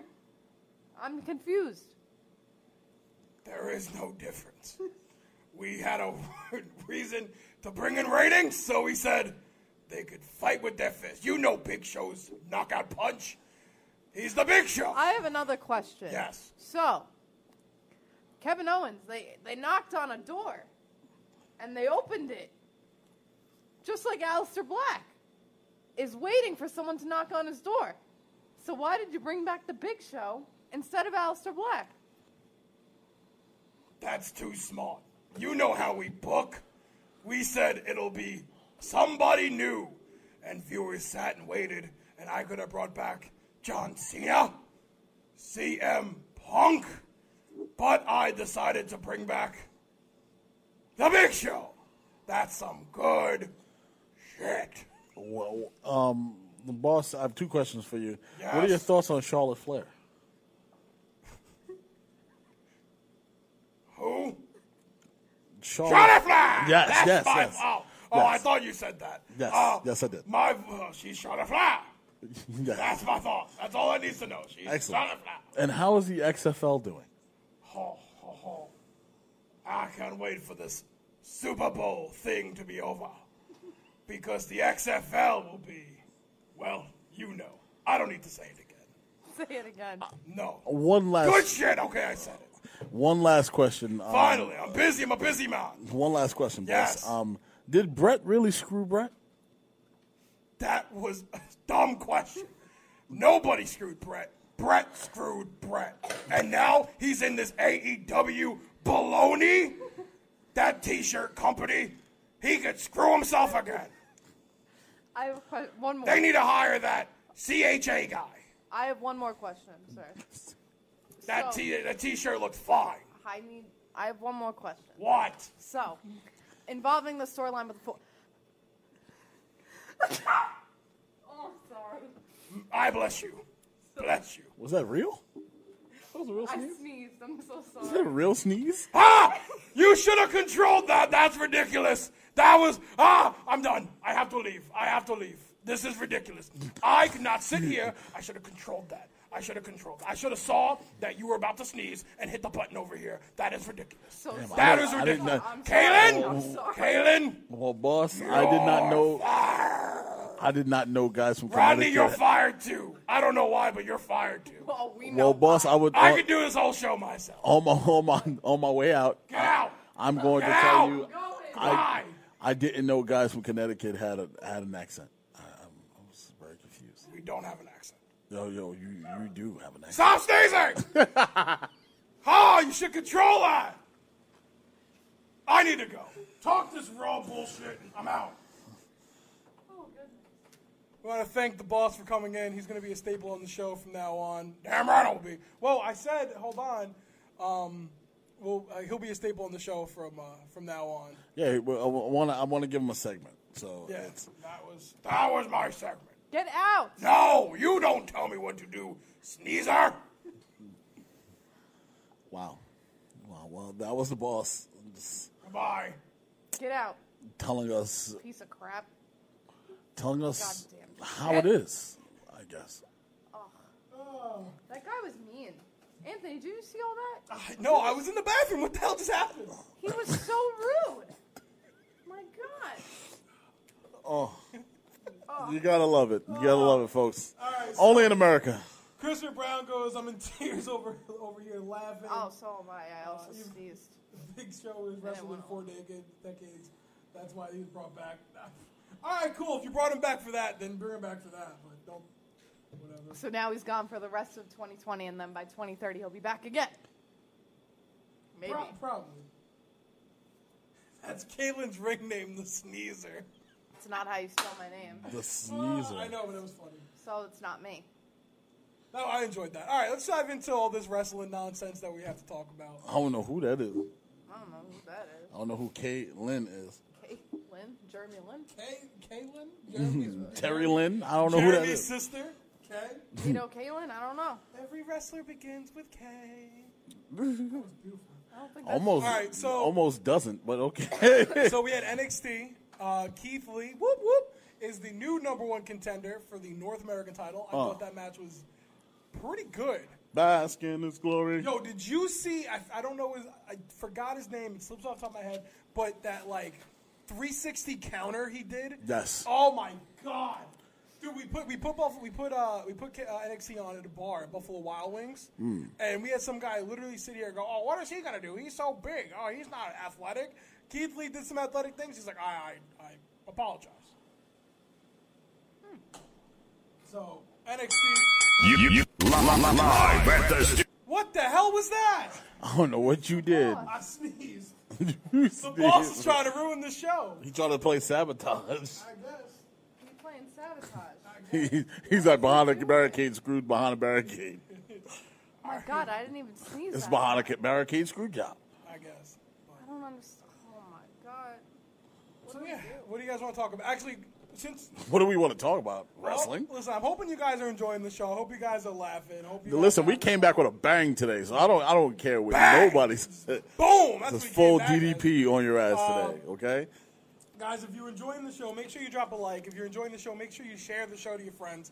We're trying to do bigger and better things. 2020 vision here in 2020. Oh, Also, guess we'll be raining into this show, man. I've guests been will be reaching out, Just raining in the raining show. in. It's a Trying to get a new raining guest day. every week. That's my I goal. posted in the description the Behind the Barricade Facebook page. Make sure you click that. Make sure you watch that. Go there and watch some of the stuff we have on there. We're going to be doing more content through Behind the Barricades. You get us. Hopefully more than just more on Sunday. You get a show on Sunday, probably go more than Sunday. So make sure you guys like and follow the Behind the Barricade Facebook page, as well as us all over the social medias. Social medias. Follow Chris- me on Twitter. Chris I'm really Brown. funny. Chris Brown says before he forgets, they updated the list of male and female Rumble participants. Let's just dive into the positive Rumble. Let's go. We were supposed to talk about the road to Tampa anyway, so I don't think we Tickets need. have been bought, by the way. I don't think that we need to. I'm officially going to Mania. Yes. I don't think we need to dive into Raw and SmackDown too much. Raw sucks. SmackDown was okay. SmackDown was actually pretty chill for the last 2 weeks. I would Usos say came that. back. I'm so hype about that, and So I was very hyped to see John Morrison.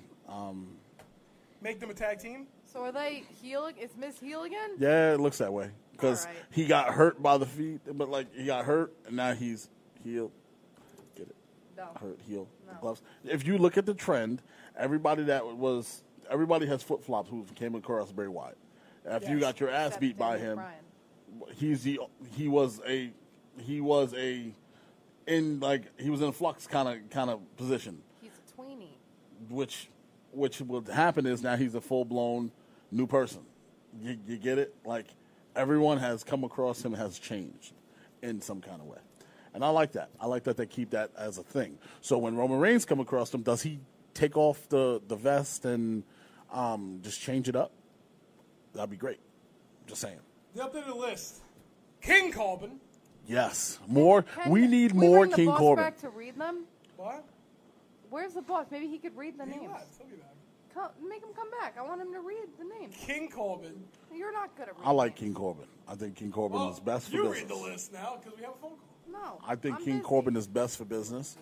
I think that he's the best heel you got right now. I think that you can, because this Seth Rollins, the Messiah nonsense is not Stupid. what I'm feeling. I just. We wanted And why it. do you have a freaking winter glove on your hand? Can you? Is there a blizzard outside? It's cold. Were you snow blowing? You can wear another glove. There's other gloves you can put on. It's aggravating. All right, we got a caller calling in from the LIRR. Andrew, what's going on? Hello, I'm actually calling from the Wausau train station parking lot waiting for my 341 train, but Is it late?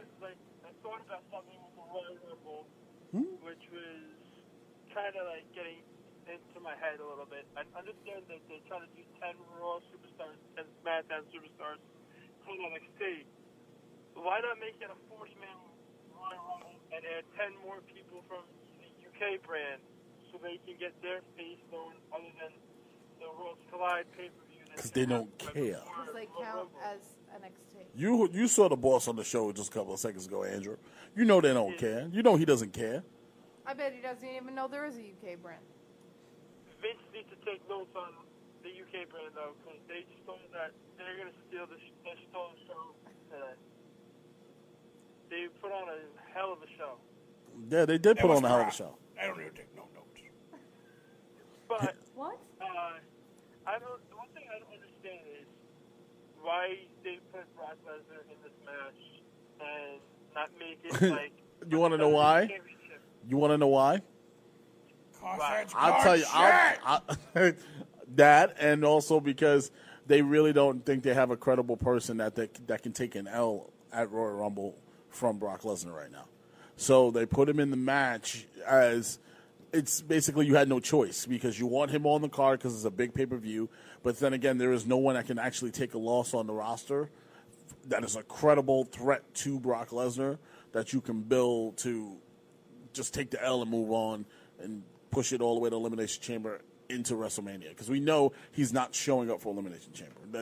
It's almost a guarantee. So we know the next time we see Brock after Royal Rumble will be Mania and the build-up for Mania. So do we see the person that eliminates Brock is going to be the number one contender? Yes. Most likely. Stupid, but and I hope it's Drew McIntyre. I do too. I'm praying that it's Drew Velasquez McIntyre or Tyson Fury. It's most. I heard the rumor has it that it's Tyson Fury and he's gonna face Brock at Mania for the title. That's rumored, but like I said, that's rumor. I hope that it is. I hope that this is the Royal Rumble where we see Drew McIntyre break out, where you see him just run through everyone, and we're like he needs to win. The same way we said it about Roman Reigns that year when he had a breakout moment. This needs to be the moment for Drew McIntyre, where he just destroys, breaks the record for eliminations, does something snarky, find a way to win, and then just toss Brock over the rope. And then all of a sudden Brock's like, "Are you kidding me?" Claymore kick him right out of the ring and win the match. And look, Brock still looks strong because he's still the champ, but now he has a bone to pick with Drew McIntyre. And what a hell of a match that would be at WrestleMania. I'm just saying. Yes, I would love to see Drew McIntyre go over Brock at Mania. But, the thing is, having Brock come in number one, you see them putting 3 or 4, cruiserweight-type people in the beginning of the match just so Brock is just being that cocky self, walking in the ring, waiting for somebody else, and then a big, credible superstar comes in and actually puts up a good fight, and then more people come in and people double team Brock and then triple team, and one person finally actually eliminates him. I don't see Brock Lesnar being in the finals of the 6 at all. Or Final 4. Well, we know he's going in at number 1, right? Who's to say that they're not hyping this up and then number 2 eliminates him? It's kind of like the Undertaker Maven situation. I think where it wasn't the numbers that really was the thing. It was Maven eliminated the Undertaker, and then Maven proceeded to get his ass kicked the whole rest of the show. All right, but let's also put this in perspective. You really think Brock Lesnar's going to wrestle a 40-minute match? Yeah, exactly. No, I don't see it happening, but I do see Drew McIntyre eliminating him. Too, and Goldberg eliminated Brock in 3 seconds. We were like, oh. Lesnar's going to wrestle one. He's going to eliminate a few people. He's going to just. How about this? Lesnar breaks the record for eliminations, and let a heel come in the match. Let them think like Drew McIntyre come in there, let them both run house, and all of a sudden when they get that next elimination, Drew just tosses his ass over the rope. Perfect way to set that up, man. So, I also feel like they're gonna. I feel like it's gonna be a good idea and a bad idea at the same exact time. And holy shit, Houston's up 21-0 on Kansas City in the first quarter. What? Yeah, but stop it! Don't! I don't want to hear that. 21-0. I don't want to hear that. After what I saw child abuse yesterday, man. It was unbelievable. But regardless, I know what's going to happen. Lesnar's coming in 1.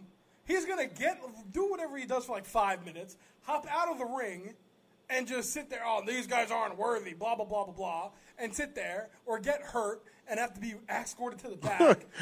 He gets put to a table, lays there, goes to sleep for about half the match, and then comes running back out at 30. Comes back in and wins. He's going to win the Rumble so he can go to such Mania. A waste. And then you're going to have SmackDown, now here's the good part of it. You could continue a storyline a little bit on SmackDown for the Universal Champion, because apparently the rumor is Roman Reigns versus Daniel Bryan versus Bray Wyatt in a triple threat. That's the new rumor. So you could build a little storyline that way between the three of them, and then Brock can just be Brock until you sign off on Tyson Fury or Cain Velasquez. Well, Christopher Brown makes a really good point. Tyson Fury is not facing Brock Lesnar at WrestleMania if he gets knocked out by Deontay Wilder. No, true, but then you could just go Cain Velasquez. That's why I'm hoping Deontay Wilder knocks out Tyson Well, I told you how that fight's going to end with Deontay Wilder. He's not going to knock him out with the headshot. He's going to straight right hook to the body shot, dropping Tyson Fury and knocking him out that way. I'm calling my shot. I should put the bet in. I just seen Uncut Gems last night. Oh. I didn't get to see it yet. Oh. I'm gonna miss it. Oh my God. How are you going to miss it? How long has it been in theaters for, Kaylin? I've been working. I'm sorry. I don't have the time to see Star Wars 7 times. No, I'm saying, Shut your mouth. How long has Uncut Gems Since been in Christmas. theaters It came out Christmas Eve, smart guy. He's a for? smart So, guy. another Uncut couple Gems. weeks, Fantastic. depending how good I it know. is. Well, I Julia didn't get a Fox chance is to like see it. has now Sorry, got I'm my seeing heart. other movies. Sorry, I'm not obsessing over Star Wars thinking it's great when I know it's trash. Anthony, what does the boss think about So Julia sorry. Fox? I don't even know who that is. Alrighty. All right, Andrew. I want to thank the boss for now I'm being going to part of the show. enjoy Impact tonight, and Impact, that shitty company. Don't enjoy that. I hope to see Trey and Ace tear down the show for the X Division Championship. That belt's still a thing? And here's my take. ODB gets pinned by Jordan Grace tonight. Some people might think that's a good take. I think that take is crap. You guys have a good day, and Bye-bye. I'll see you later. Bye-bye. Bye-bye. Was he mocking me? I think he was. I'm gonna send you a link, Anthony. Okay. Which one is it? Here's that- I think it's this one. Is that? What? Yep, it's definitely this one. Puppets, get out of my way. Since Don't tell me. we have the boss That is here, scary. since we have the boss here, I'm going to What is this light? I'm gonna drop this into the comment section. The boss's finest moments. I found it on YouTube. I was watching it. I thought it was fantastic. So you guys can definitely take a peek at that. Anthony, when you get the chance, just hit play on that. I want the boss to feel so great on our show today, showing his finest moments in the WWE world.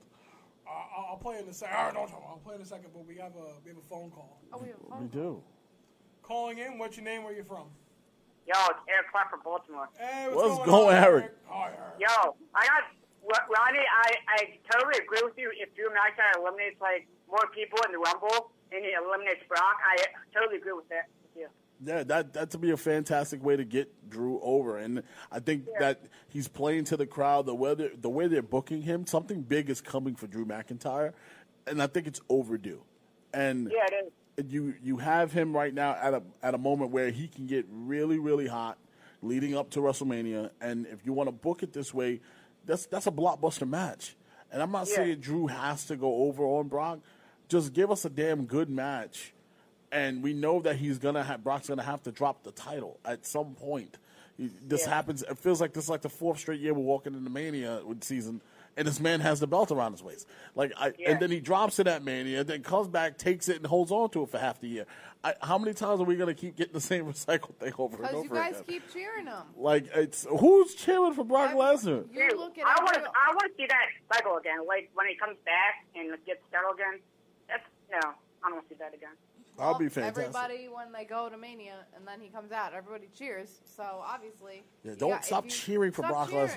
He's a nice guy, not for nothing.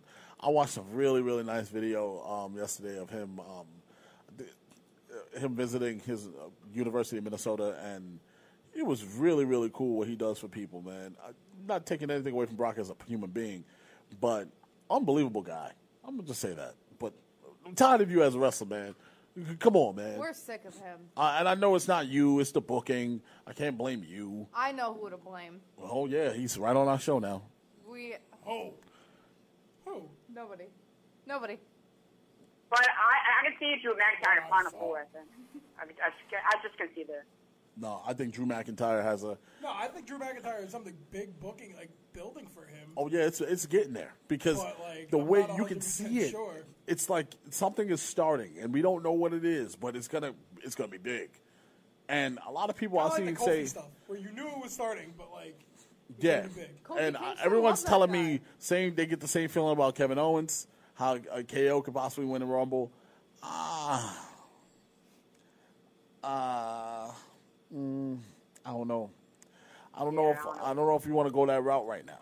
I just think that it just fits Drew right now to go that route. Kevin Owens, Brock Lesnar, I can do it. I like the run that KO's on right now, but sticking in with Seth Rollins right now is cool.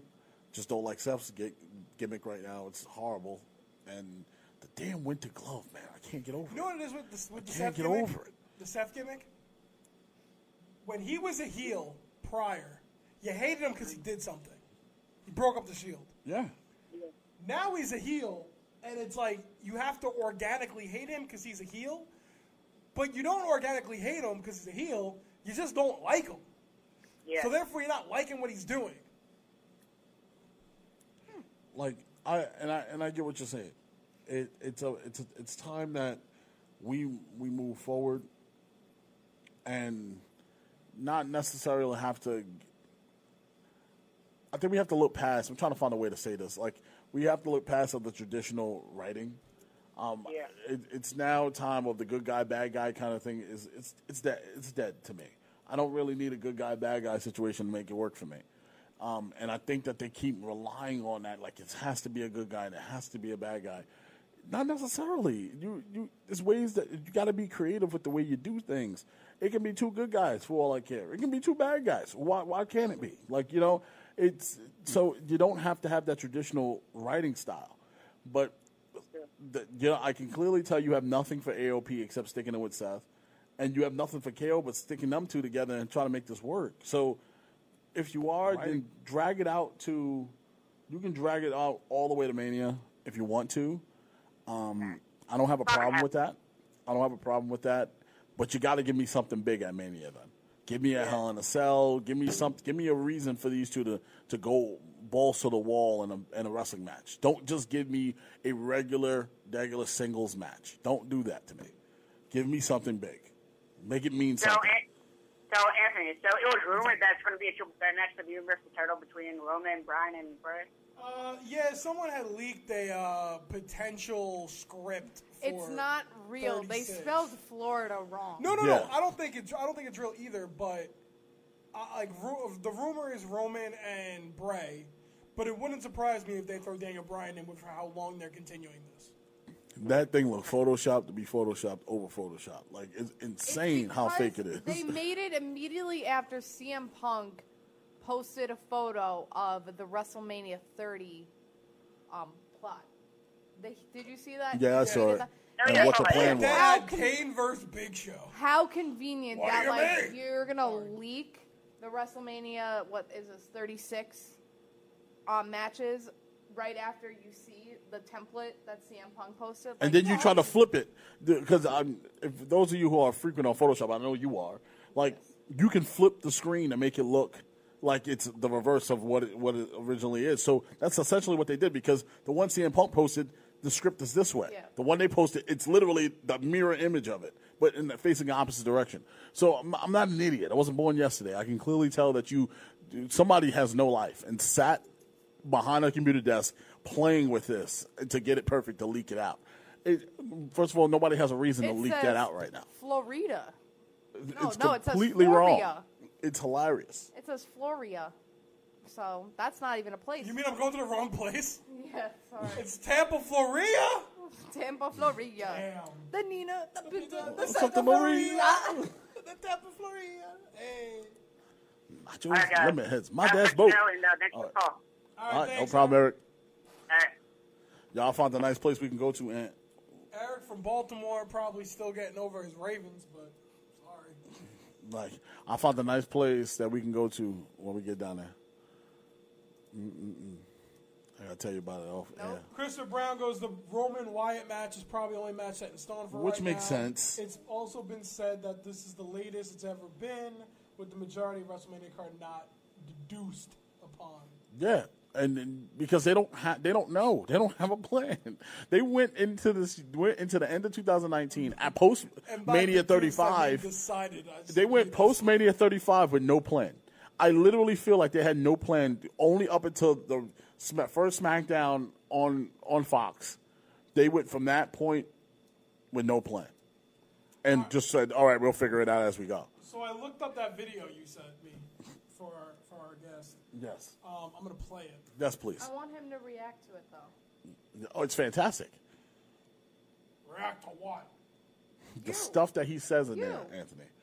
All right, so here's 2 minutes and 38 seconds of the boss. Me. Play the game, you son of a bitch, huh? You think you want to... That was Vince running a limo into someone. Insatiable appetite for life, and I want more. And I'm a victim of what came out of your demon-infested womb. I think I'm going to go to the nearest nudie bar and have a drink. Come on, Tajiri, you're coming with me. Come on. I love that Tajiri guy. Get him. Now then, Chris Benoit. Oh, don't mute it! Mute it! Mute it! Who the hell do you think you are? Well, actually, things are going real well with the XFL. I'm glad you... Damn right they are! What's up, boss? Oh, my... Yeah. What's good in the hood? Just hold it down. My favorite segment. Keep it up. I'm a nigga. Ha, ha, ha, ha, ha, ha, I said a word, ha! Rectal area. What? Oh, no. I should have muted When that. you stuck... You violated me, Austin! You violated me! Oh, my God. I'm going to end it right there. I don't know what else could possibly come on there, but you got to think I'm a funny guy. Oh no, the best part was about to come up, and you kind of just ended it. Well, I was afraid because the John Cena one was kind of not FCC appropriate for our network. What's up, Rodney? Well, I thought it would be pretty cool to give Vince McMahon his due. You know, he is the boss, and That's right. I am. Something off about you today, boss. You just look a little... you look a little pale today. Yeah. Are you all right? I look a little... Look a little gray in the hair. Look what's on top of my head. You know, everybody on camera can see you. That's hilarious. What?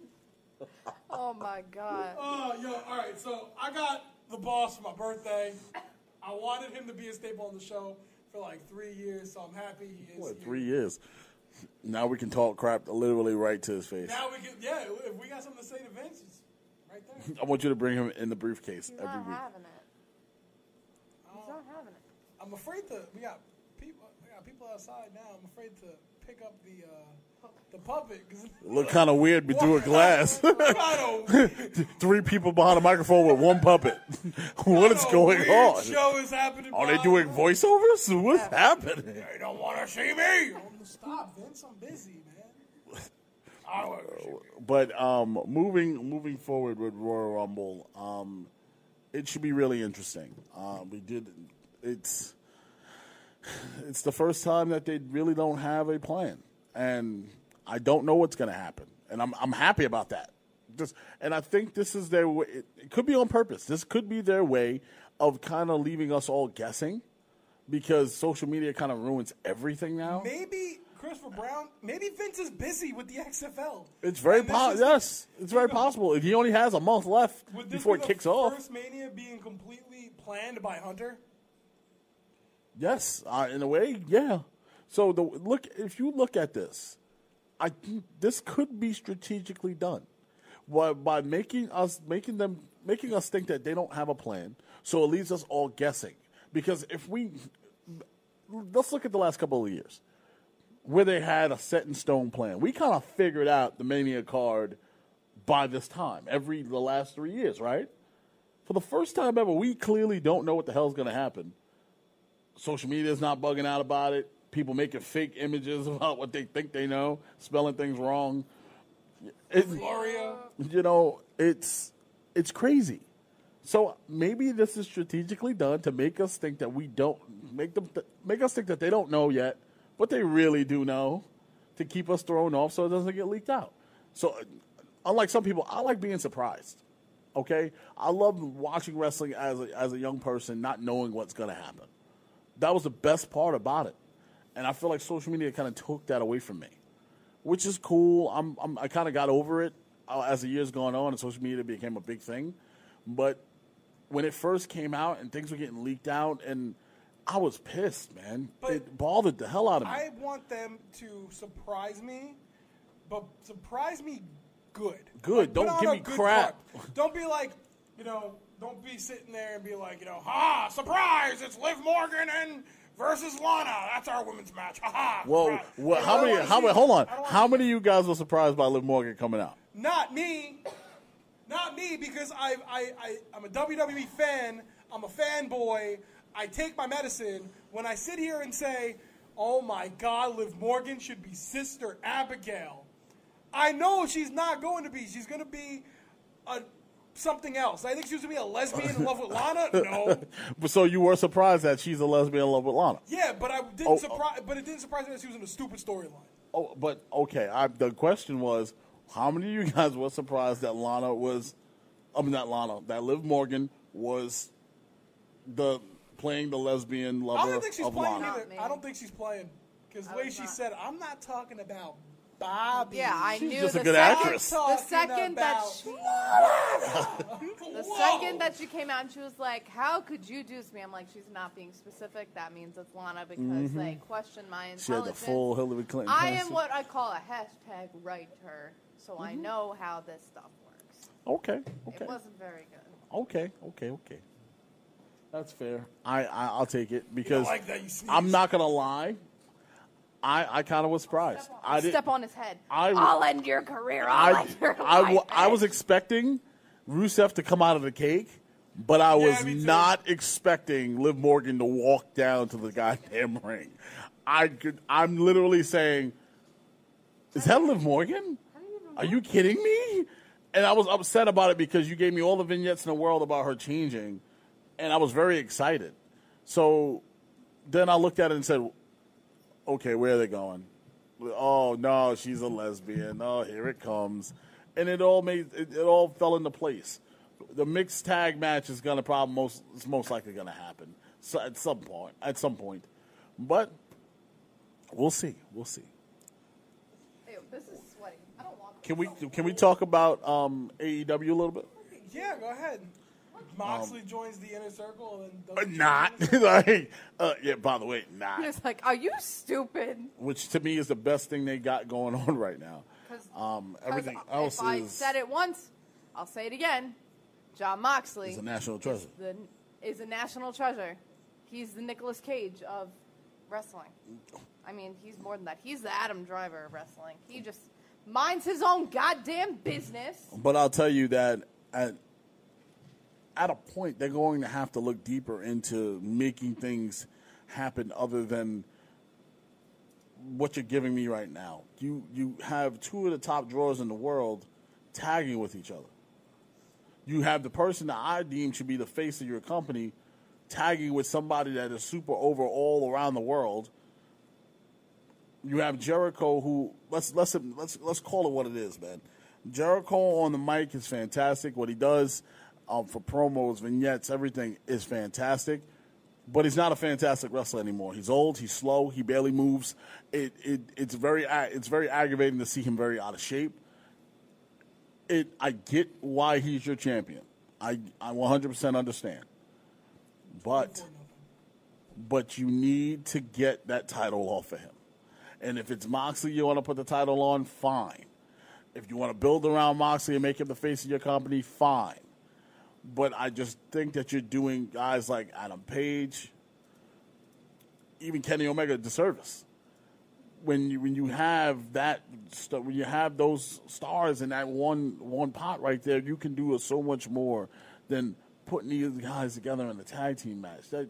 I'm sitting there looking at myself, I'm scratching my head saying, is Hangman Page and Kenny Omega really tagging together facing Private Party? No disrespect to Private Party. I love those guys. No disrespect whatsoever. But I know it was an honor for them to go against those two. But what about those guys? They should be doing something in singles action a little bit more. It just doesn't look right, man. And I'm not satisfied with it. The MJF storyline with Cody Rhodes, and now Arn Anderson is managing Cody, which is fine. I'm okay. MJF, I'm a big fan of. Like the guy, like his work. That's cool, fine. But when you get down to the women's division, it's oh my goodness, hot garbage. When you don't, it feels like there's no direction. I don't know who's writing this, but you better figure it out because this bad. This bad. This bad. The what? That division, the women's division of AEW is bad, man. It's really bad. It's at the point where I don't even know what to say anymore. Like, where are you going? I don't care if it's the same two people wrestled every week. I don't care. Rhodes, and I blame Kenny Omega. Oh my God. You're the one who said that you think Kenny Omega's the one in charge of the women's division. Isn't he dating Rio, if I'm not mistaken? No, they're just buddies. They're just buddies, so they're not together? No. All right. I don't think so. Whatever the case may be. We don't know. I know that was rumored but I'm not going to bring up that rumor because that's absolutely disgusting. But I know she's old, she's of age, she's a grown woman, so if they wanted to date, they can date. That's perfectly fine. The idea of keeping her as a champion and somebody else got to be the title holder here. It's again, to watch her wrestle sometimes, it really makes me cringe. Like, she's very small, moves very well in the ring, has an idea what to do in the ring, but you can see there's communication issues between a lot of women in the ring together. A lot of things are done very sloppy. When I talked about that Fatal 4-Way match they had, and I said, me and you talked about it last week, and Kaylin, and it was a mess to me. It was just all over the place. I know it was thrown together because that wasn't the original plan, but at some point, guys, talk to each other. This was crazy.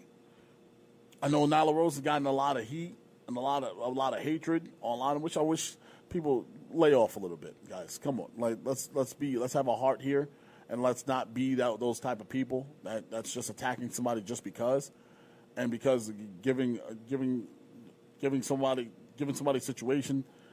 Don't do that. Let's not do that. But I get what you're saying about being in the ring. And there's got to be some type of storytelling. There's got to be some type of. It just seems a mess. It's a mess right now. I don't know if you guys have anything to add, but it's pretty bad. Again, I said it before in the show. I'll say it now. I'm all for keep that same energy 2020. So if you looked at WWE product and you bitch and moan about Big Show coming back, which I did because I thought it was stupid booking, but then turn on Wednesday nights and cheer Dustin Rhodes, so Gold Dust, whatever he goes by right now in AEW, tagging with DDP. At that point, now hold on. No. I love me some DDP. I do too. I love me some DDP. He's one of my top 5 favorite wrestlers. He's also older than Dirt. Yes, he is. Same way Gold Dust. Mm-hmm.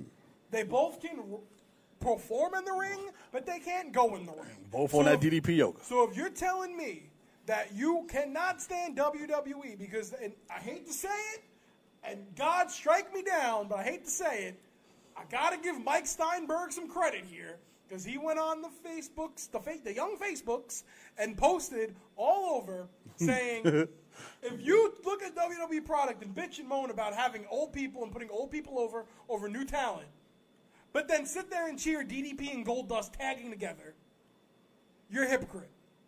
Yep. Unfortunately, that's the truth. We have the marks out there who love AEW and want to crap all over WWE, but you're getting the same thing. That could have been the best match of all time. It could have been a great match. 20 years ago. No. It could have been a great match. Yes, on Wednesday. I don't care. But the fact that you brought on 2 guys who are past their prime, and they took the spots of somebody else. Would that be clout chasing? I don't know. But they took the spots of somebody else. And we sit here all the time and say it. All the time. Well, that spot could have went to somebody else. 2 years ago, I'll bring it back. Why is John Cena in the Survivor Series match? It could have been to somebody else. It could have been to somebody else. I'm going to take a long look at y'all. I'm just saying. John didn't say that, though. Y'all wasn't saying that about AEW, but y'all got all over me about John Cena and Randy Orton being that Survivor Series match. I'm never letting that go. Oh, they shouldn't have been in the for match? as long as I live, I'm never letting that go on this show. Oh, what? That they shouldn't have been in Oh, the my match? goodness. Yeah, that they shouldn't have been in the match. But I know the reason why they had them in the match. Why? Because they wanted some type of star power in that match. But and DDP and Goldust is not star power. That's why. But I just had to jump on that because it still holds a hard place in my heart. But they took the spots of somebody that you could be calling up or doing something. Could have been Hangman. Could have been Kenny. But yet, Hangman could have been Jungle Boy. Jungle Boy. Luchasaurus. Over as hell in AEW. But no, you brought DDP and Goldust. Why? Because you'll get the mom and pop thumbing through the TV on Hell, Wednesday look at night. Sunny Kiss. You're trying to grab the audience you can't grab yet, and that's the wrestling fans that turned away. Wrestling fans turned away. Hey, look, Goldust on TV. Wow, he still wrestles? And he'll tune in. And that's going to be their downfall. And I'll tell you right now, a lot of people can sit here and say AEW wins week in and week out with the ratings, but here's what AEW doesn't have, and that's a streaming service where I don't need to watch NXT on Wednesdays. I'll watch NXT on Thursdays, Fridays, Saturdays, Sunday, whatever day I want to. And the fact that AEW still only beats NXT by less than 500,000 is a shame. Well, I want to just say, for the record, for those of you who are getting on AEW about their ticket sales, I just want to clarify, in AEW's defense, not a lot of people at WWE shows sit non-camera side either. Most of the time, that's kind of tarped off. Just saying. I see a lot of pictures floating around the internet saying, "See, nobody in the arena on that side." It's usually so kind of like that. Don't mess with the cameras. Yeah, it's kind of like that, If guys. you sit I just people want near cameras. They just touch stuff. Somebody is going to be stupid and try and touch something. Exactly how it is. Especially if you're also at an arena where they sell alcohol. A few of us know. Let me try to stand on top of this camera. Know that if you have a little sippy, you get a little loopy. And then you start you doing going there. That was dope. touchy. That's not a thing. That's You're telling me that AEW doesn't have good attendance on non-camera side? Well, they're saying that they don't have good attendance overall. They're having a hard time They're selling having tickets. bad attendance. And I'll tell you what, But- people choose camera side. They choose. Listen, they're saying non-camera side, meaning that Non-camera side should have the most attendance because that's where the wrestlers look. But this is But the point is, a lot of people don't like to sit on that side because they like to be on camera. That's the point I'm trying to make. And WWE shows, we see it all the time. How many SmackDowns have we been to where you see this whole side of the arena is beautiful, packed with people. Then we look over there, everything's topped off. From the top all the way down to around the camera, and only bottom bowl. I understand that, but AEW is not even selling out top bowl. AEW is not even selling out middle bowl. Listen, AEW will die when they think they can fill an arena, like a football arena. Don't do that. Don't try to do that. You better off. You have a better chance of going to Red Bull Arena. That only seats about, give or take, 35,000, 40. You can do that, but don't try to fill MetLife Stadium. It's not going to happen. That's crazy. You're not there yet.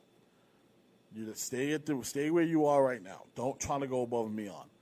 And we got to, like I said, also, don't get on them too crazy. We got to give them time. All right, you got to give them time to get their legs underneath them. They haven't had a full year of operation yet, so it's technically still working out the kinks. But we have more than enough time and a beautiful show to sit here and tell you how bad you're doing and how you should change some of these kinks. I'm all for that, Anthony. And you're absolutely right. DDP and Goldust should not be tagging together in any way, shape, or form in 2020 on any platform unless it's the big event where we have a lot of older wrestlers that come and do signings and stuff like that. That's where that's acceptable. But on everyday weekly television, I don't think so. We can X-day on that. And you got to, like you said, Anthony, keep the same energy. I don't want to see anybody harping on WWE about older guys taking opportunities from people when you're fully giving these two gentlemen an opportunity to wrestle on a Dynamite episode, on a pay-per-view or whatever, that could have been given to somebody else in that locker room. So don't sit here and act like, because if we got to put up the receipts and show people, we'll put you on blast. I don't got no problem doing that. It's going to take me a long. It's going to take me a long time to get surf through all that stuff, but I'll find it. All right, here we go. Real quick comment section before we roll out. AJ Crouch did say something, but I can't get to it. Oh, there it is. AJ Crouch says the AEW could be winning the ratings war, but they aren't winning the production war. All right. Christopher Brown, Rodney, some people have actually accused AEW of buying their own tickets to make things look better attended than they are. Wow. Mitchell, did not know that. Hopefully you got your insurance number, but it says it was really a war, Andrew. We can DVR and watch it on TL Network. It's not like the 90s. That's true. He also says they do it at the Coliseum. They cut off like 7, 8 sections. It's not a war is what I meant. Yeah, Thank you, I actually agree with Mitch. I've always said that on the show. It's not a war. Guys, it's not a war. It's not a ratings war. Us fans are trying to create a war.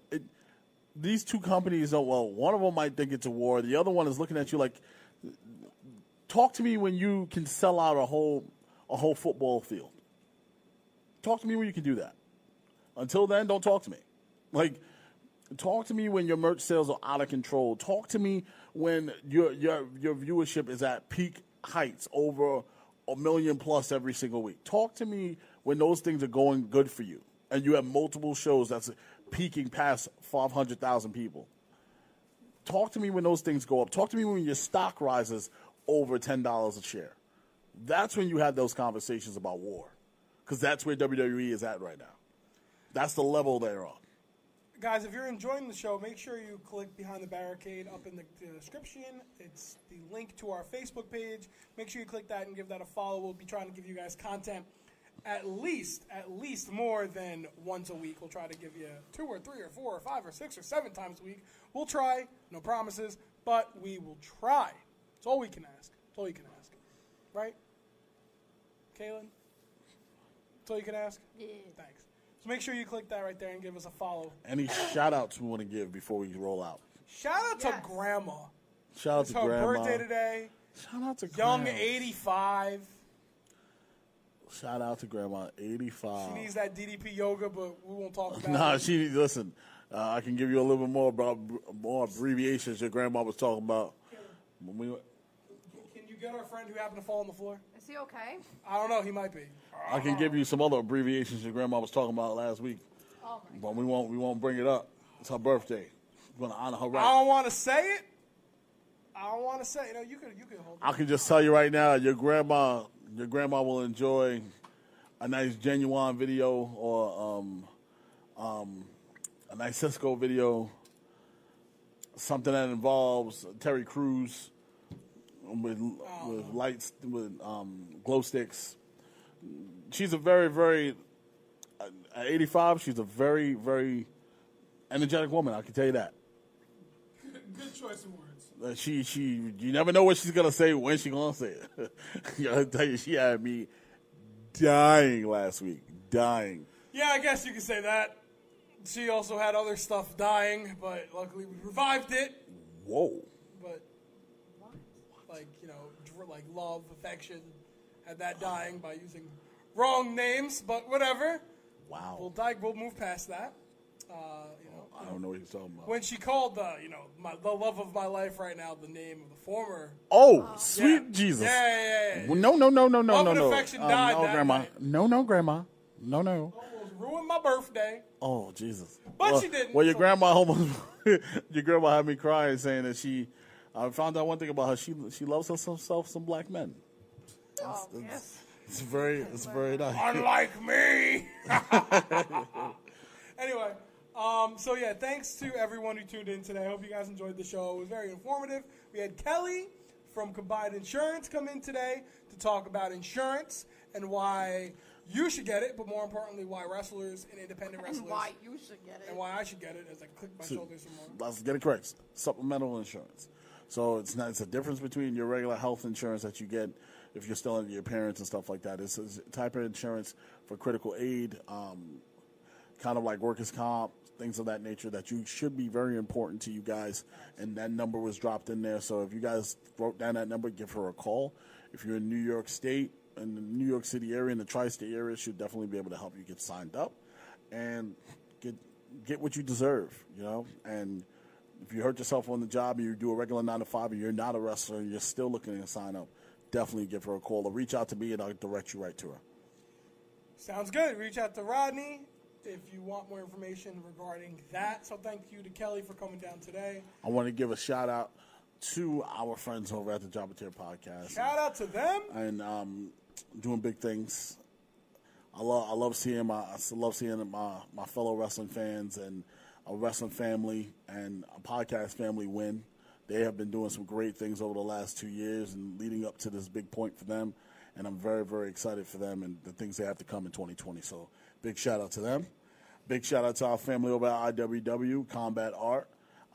That's going to drop soon. 6 o'clock tonight, they're dropping the documentary. Dropping the documentary of Combat Art. I'm super excited for it. I hope I'm in it. I hope I'm there. Catch me on camera. You were in the doing little something. thing. I was? Vignette. I was in the vignette? Yeah, you were. I was? So you're sitting on your LED box. Oh, nice. Nice. Shout out. Shout out to Shout out IWW. Shout out Job Materials. Shout out True Heels. Shout out all the podcasts that help us. That shout out all the wrestling groups that we that let us share our content with them. Absolutely. Shout out to all of them. Shout out to all our viewers and followers and listeners. Christopher Brown, thank you. We had a few callers in today. We had Andrew calling in as always. Eric from Baltimore as always. Steven. Stephen Garland. New caller. New viewer. Thank you. Great viewer. Everybody that watches the show week in and week out. We couldn't do it without you. Do you guys have a This Week in Wrestling? Yes. My This Week in Wrestling is very simple. I can't find the video though. My week, blah. Wow. My This Week in Wrestling is very simple. I got the puppet for my birthday, and he will be a staple on the show. So thank you to my lovely girlfriend and my mother for chipping in to get me this puppet. Thank you. You're welcome. Thank you. My This Week in Wrestling will be giving a shout out to me, Andrew, Anthony, and hopefully Caitlin will be with you, right? At Tampa? Yeah, of course. You bought the tickets. Oh, well, damn. All right. So shout out to all of us that's going to Tampa. Guys, listen, me and Anthony got to come up with something that we're going to do big on that Saturday night. I wanted, not Saturday night because we're probably going to all be at the same party on that Saturday night because I heard there's a big party going on. But we're going to definitely do something, collaborate, and get together. I know we might not be sitting together. We might not be traveling together, staying together. But we will be meeting up and doing some big things together. We are family regardless, even though me and Andrew kind of jumped the gun and got on everything so fast. Yeah, without me. She's coming too. She acting like she's not coming, but she's coming. Well, somebody has to run the show from the studio. Come on now. That's Sunday. What do you think? I'll do it. Oh. Okay. You're not going to many events? No. The XFL. So Anthony, are we tailgating in Tampa? I don't think so. As far as I know, we're not. I mean, we might, but I don't know if we're doing like a large tailgate that we did for 35. Now we're not probably going to do a 35 tailgate. But we will have a live show. We will go live. We will ask people our advice. This is not This Week in Wrestling. Making my announcements. Stupid announcement. Well, our announcements include people coming on to the show. You wanted more people. I'm getting more people. This is what we got to do. Have me. We're hustling. Why do you need more we got the people? Boss Puppet. We got Vinny the Ref coming in next week. Vinny, like me? Vinny Mac? That's the same name. What? Vincent, absolutely. Now, Kennedy McMahon. we're going to have more people coming on to the show, folks, so stay tuned. And don't forget about us. We're here every Sunday from 2 to 4.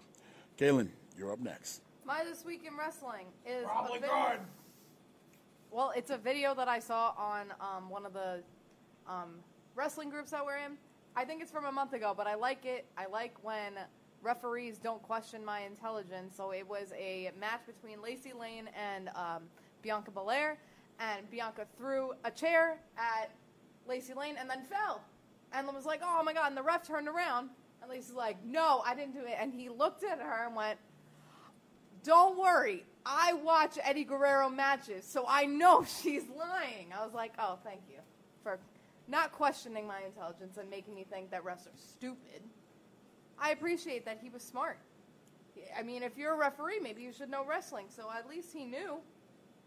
I liked it. I liked the video. Can you share that video into the comment section so everyone can see it? I don't know really how. It's on Reddit.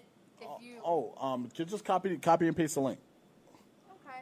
And we'll find it from there. Guys, yeah, check this out. It sounds really interesting. I like watching stuff like this, so I'm going to check it out. I don't know me. So, check it out. Oh, it's not going to work because it's... It's a what? Private? Oh, there we go. I got it. Don't worry about it. We got it. Yeah, we got it. You want to play that, Anthony? Do you want to play it? We did it. Do you want to play it? Play what? Now we see most. We did it. Just waiting for it to come up on the comment section. We did it. Hooray. And just like that, it's 24-14 with the Chiefs in the red zone, make it 24-21. Look, you see. What is defense? You won't get this shit in the XFL. That's for damn sure. I know Derek. Shout out to Derek. I know he's happy. Palaki? Yes. Why is he happy? He wanted the XFL to come back. Yes, he did. And now he's. I did it for him. I did it for Derek. I did it for Derek. When we gonna get Derek on the show, man? He's in Texas, so whenever. Texas. Yeah, he's in Texas. Listen, I'll close the phone lines down for an hour for Derek if he wants to come in. Come on. 24-21. See? What is defense? That's it. We're gonna get Derek on the show in February. Ridiculous. So that's gonna do it for. Oh, you didn't do your Play This Week in the Wrestling? link. It didn't pop up on my thing. It's in the Womp comments. womp womp. It's not on my Bop comments. bop da. Refresh your Boop bop page. dig it. But Dig then it's it. gonna Dig have it. the Boop bop thing. da. Hi, fourth wall. Look, here we go. Excuses. I'm clicking it. Oh, there's our voices. Who is this? I'm mutual friends with him. Well, see, I love when they do Here we this. go. See if it works. I love when people send me friend requests that I don't know. Shush.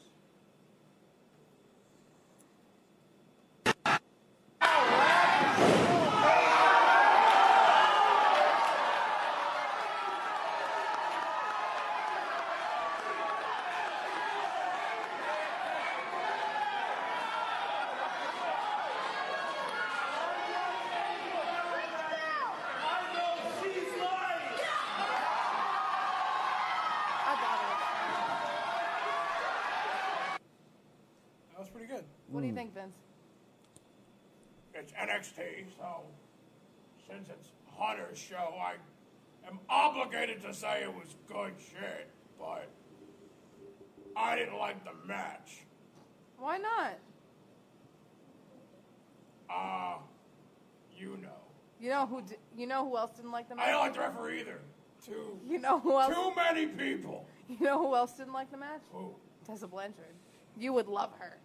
I would. I heard she has some balls backstage, and she's able to say things that I can't say on this network. I mean, you did already. You're right. Oh my god. You're a mess. You're a mess. I'm not. You sneezed. I'll sneeze all over you again. No, you won't. You will control that sneeze.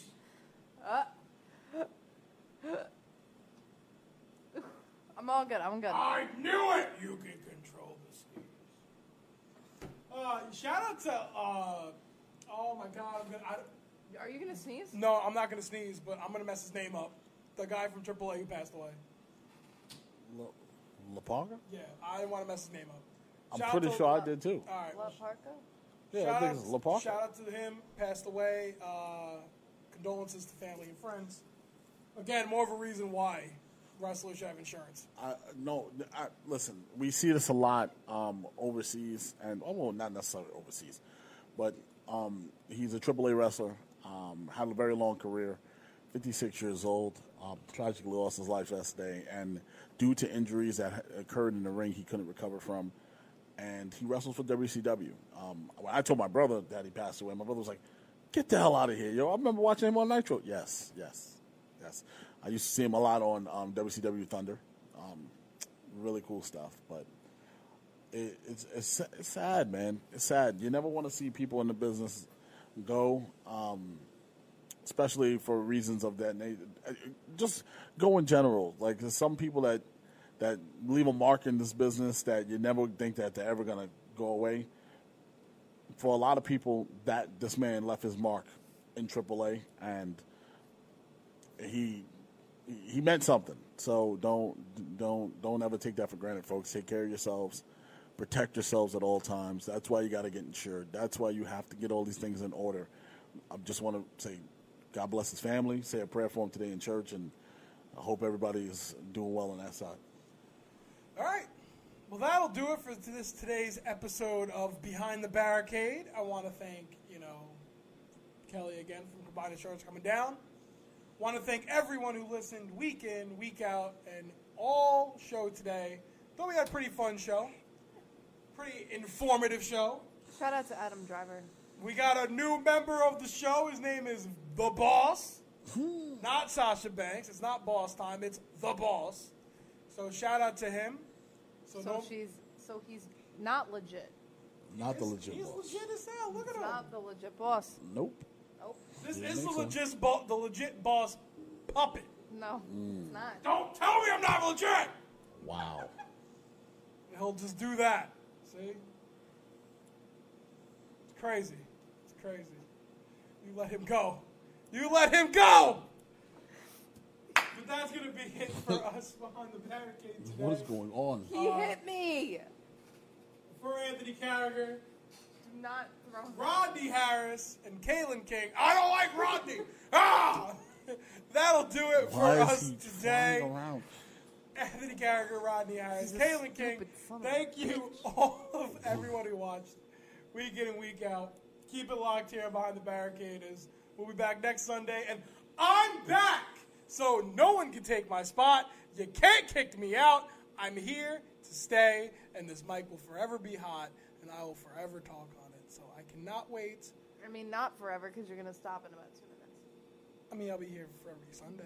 Oh, all right. But that'll do it for Anthony Carragher, Rodney Harris, Kalen King. Thanks to everyone for tuning in, and that'll do it. Keep it locked here, Worldwide Sports Radio Network. We have a whole bunch of other shows you can tune in. Yeah, ours is probably the funniest. We're the only one with a puppet, for sure. Facts. Yes, If you like puppets, Bob, we got you right here. Like, shout out to the Haystack. Shout out to the Morning Boys. Morning Boys. Shout out Haystack. Shout out to Homestretch. Yeah. Blow the mic, all you guys. tune into those shows, please. Home stretch, you know, I'll give them like a salt. I'm not giving them a shout out. They take shots at our show. So. Pew pew. Pew. But I miss because I'm like Star Wars, like you miss. Get it? See, it's my lightsaber. All right, that's gonna do it. Take it easy, everybody. See you next Sunday. You're listening to the Worldwide Sports Radio Network.